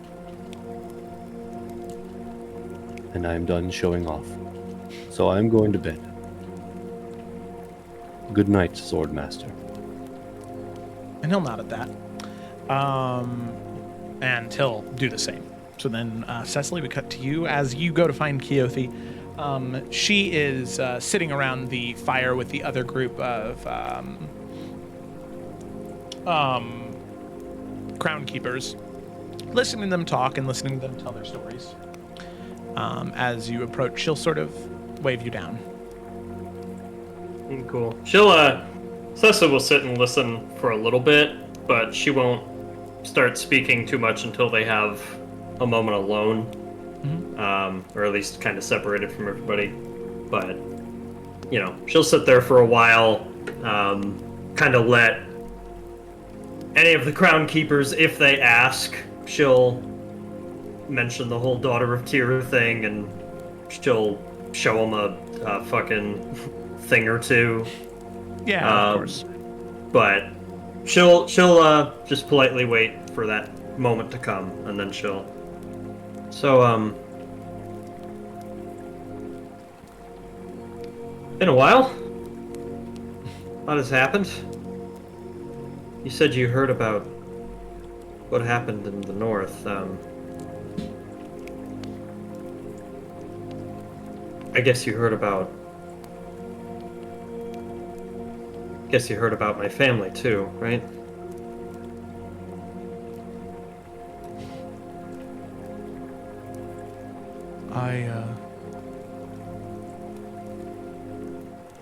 I did.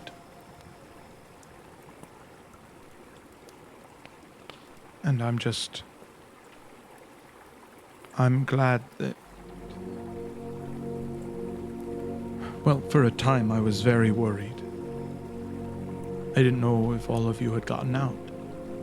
Until I think I received a message, or maybe I sent one, I don't know.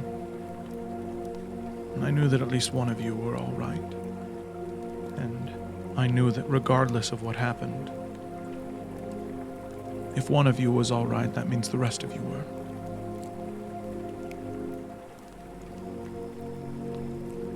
Well.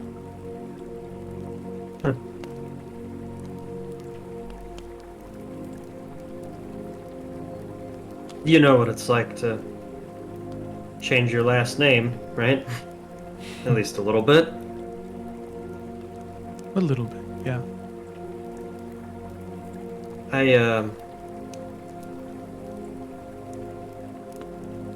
Been thinking about it a lot lately. Just wondering what I'm supposed to be doing other than living and helping. I mean, we went back in time. I didn't know you could do that. I died and came back to life. I didn't know you could do that either. And now I'm just...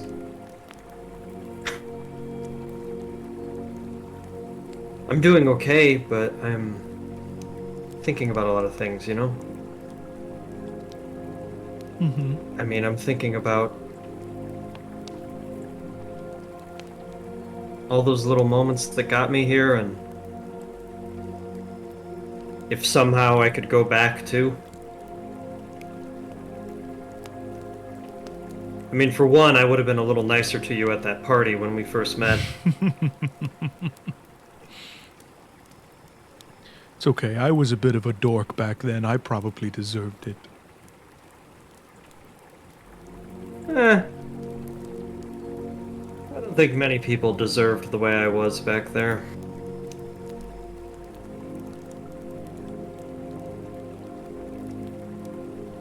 I guess, I'm just talking to you because you kind of know what I was like before all this. She'll just kind of gesture to herself.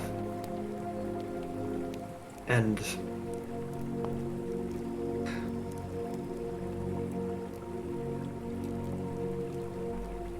I'm worried about who I'm supposed to be when the time comes for that. It's like Suni and Bianca are being called to some great big thing, and they're figuring it all out, and I have no idea what I'm gonna be walking back to. I don't even know how we're gonna get to Tyr. When we do, I don't know what we're supposed to do to get his soul back to him. when we do that, I don't know how much he's gonna know me, or remember me, or know anything, really. And even after all that, what am I supposed to do? I mean, am I supposed to be some sort of leader like Bianca? I can't do that. Am I supposed to be a guardian like Suni? I don't think I could do that either. I don't know. Cecily, I want to start by saying, since I met you all the way back in Summer's Rest, you have grown to become such a beautiful young woman. And I mean that. From the very bottom of my heart. But I can also see someone who has developed a large amount of anxiety related to all of this. Rightfully so. This is all so stressful and so terrible, and I'm so sorry that you didn't just get to have a normal life with a dad who knows your name, with a last name that doesn't seem to change every 3 months, or 2 weeks in some scenarios. Yeah. But you are so strong, and you've grown so much. Uh-oh. Oh. You've grown so much in such a short time.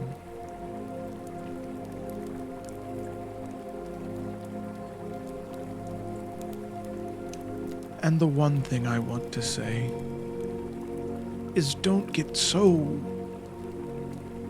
caught up on the step after the next step, after the next step, after the next step.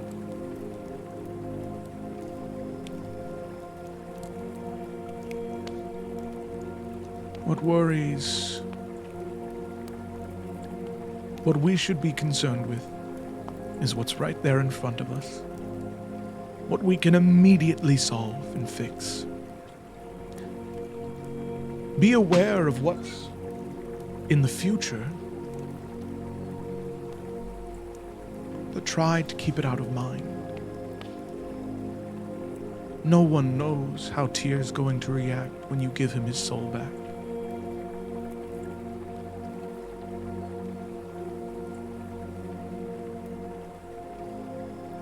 So, if we worry too much about that, it will just rot us from the inside out. And I know that's hard. And if it wasn't necessary, I wouldn't ask it of you.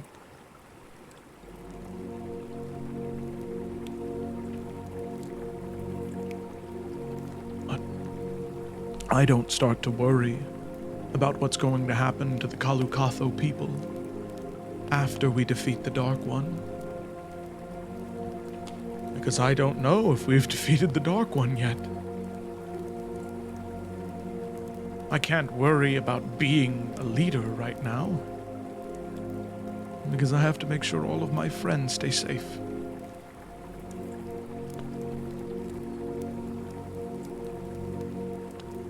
The more I let go of things that I have no control over, the easier I find it to focus on the here and the now, and what matters to me in this current moment.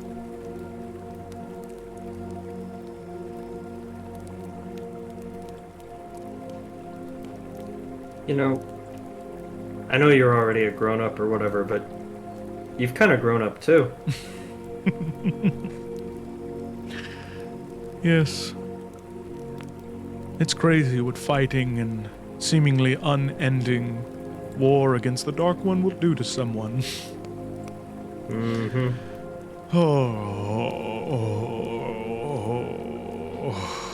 Alright, hold it in. Okay. Oh, I couldn't do it for long. Look, I never know who's gonna leave and I never know who's gonna come back, but I'm glad you're here. At least for now. And,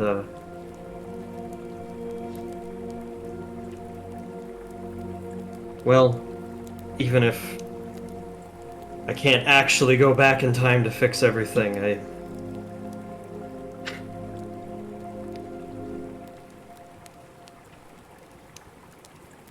I think there are a few things from my past that if people ever show up again, I'm gonna try to fix. Good.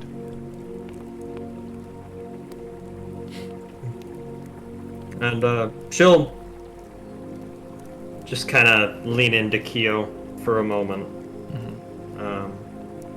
And as she goes to leave, after making that particular last comment that she did, she's going to pause for a moment before she's back with the others and pull out the bracelet that Poe made for her all those sessions ago and just kind of look at it and feel at it with her thumb, and then tuck it back under the sleeve and come back and get to normal business, meditating and practicing and talking about the practical stuff with everybody.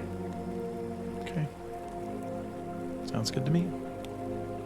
Cecily returns to the campfire as all of the rest of you prepare to head to rest. And my question is, before we get into watches, is there anything anybody wanted to talk about on their watch tonight specifically? Like you're like, ooh, yeah, I really want to have this conversation. I mean, it didn't have to be on a watch. Bianca was going to talk to Ajax, but she could do it before bed too. Doesn't really matter. Okay. Yeah, as everybody's sort of getting ready to head to bed, getting ready to head to sleep, Bianca, you're able to, right as Ajax is like just getting ready to like lay down or maybe start his first watch. Yeah. Yeah. Bianca, you She head will. Oh, sorry, I didn't see your message, John. Were you saying to not? Oh, I'm so sorry. Okay, I'll just continue. Okay. She'll come up and she'll say, it seems like you have a lot of strong energy towards the Swords Master. Something there? That obvious. Really?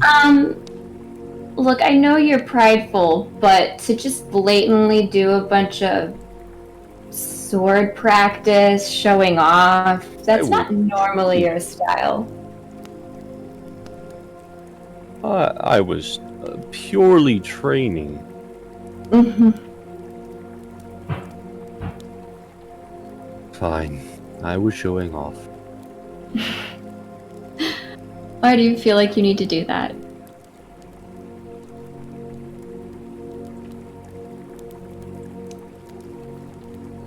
I don't know. I think it's pride. It's the instinct within me, having watched you grown up and be there, protect you. I guess that just, I don't know. Felt a little bit like I was being replaced. But that's all in my head. Obviously, that's not the case. Yeah, you're not. You are more than just a protector, you're my friend. And there's no possible way there could be another one of you in my life, okay? Okay. I think that, it's gonna take me a little bit. But I'll, try not to be so overbearing. Honestly, Bianca, you don't need protecting anymore.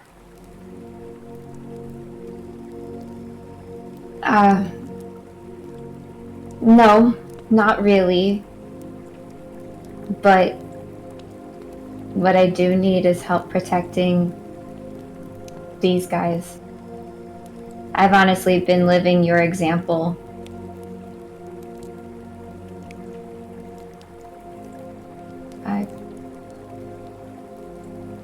I feel to them what you felt for me. Especially Cecily and Suni, because they were so young when we first started journeying together.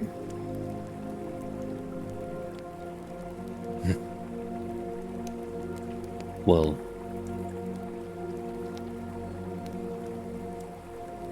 you've more than returned the favor from me. As I said before, you've inspired me greatly, and it's been such an honor being able to watch you grow into someone like this.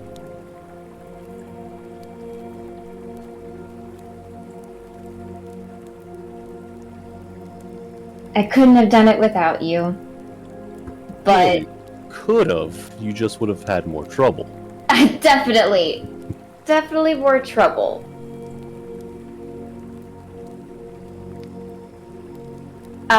Speaking of potential trouble, she's going to take your arm with the bracer that had the tallies on it and pull it so it's in view.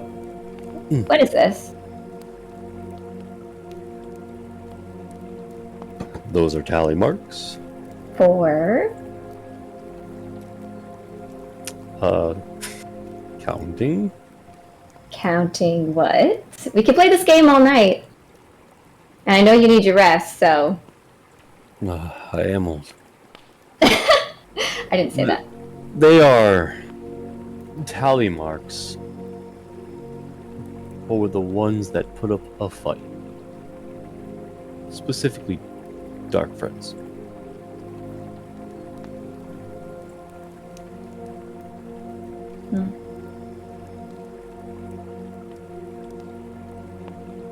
There are many more than these 9.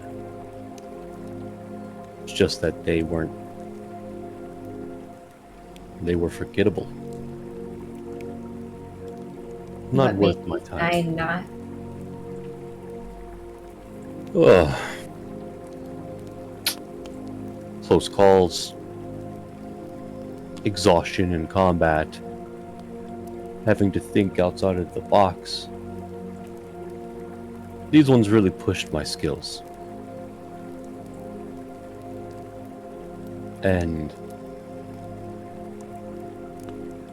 it lets me know that I've taken some big players out of the game.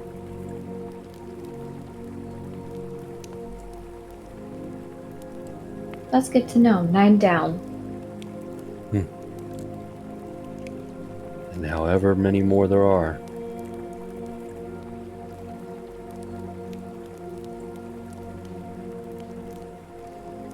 I don't know. By the way, you did very well out there today. I couldn't talk like that. Ugh. I don't know. I've definitely learned being put on the spot with pressure. You just kind of do the thing. With fighting, performing, talking. Thank you though, but I've got a long way to go. Well, you've already got a running start. Your friends are very good people. You found some very good ones. I am very lucky. I will say that I think Carasilla didn't like me at the beginning, or at least thought I was kind of bad, but that's okay. Oh. That's interesting, because she's a very good judge of character. Well, it doesn't help that my name has been drugged through the dirt. Yeah. Not many stories about a white Leonin. So, very easy to spin those stories in the wrong direction.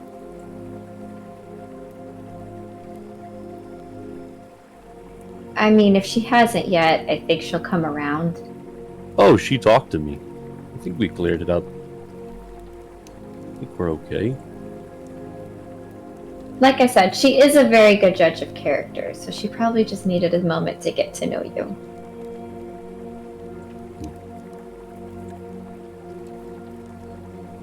Well,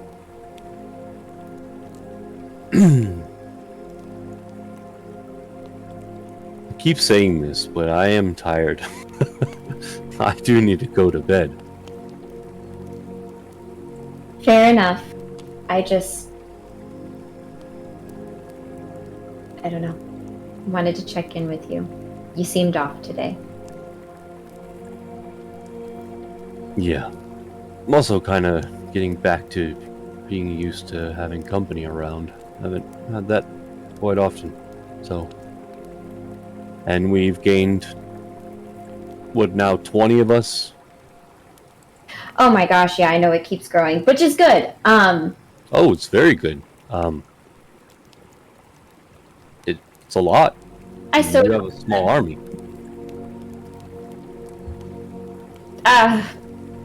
we'll see where this goes. I'm overwhelmed. I also need rest.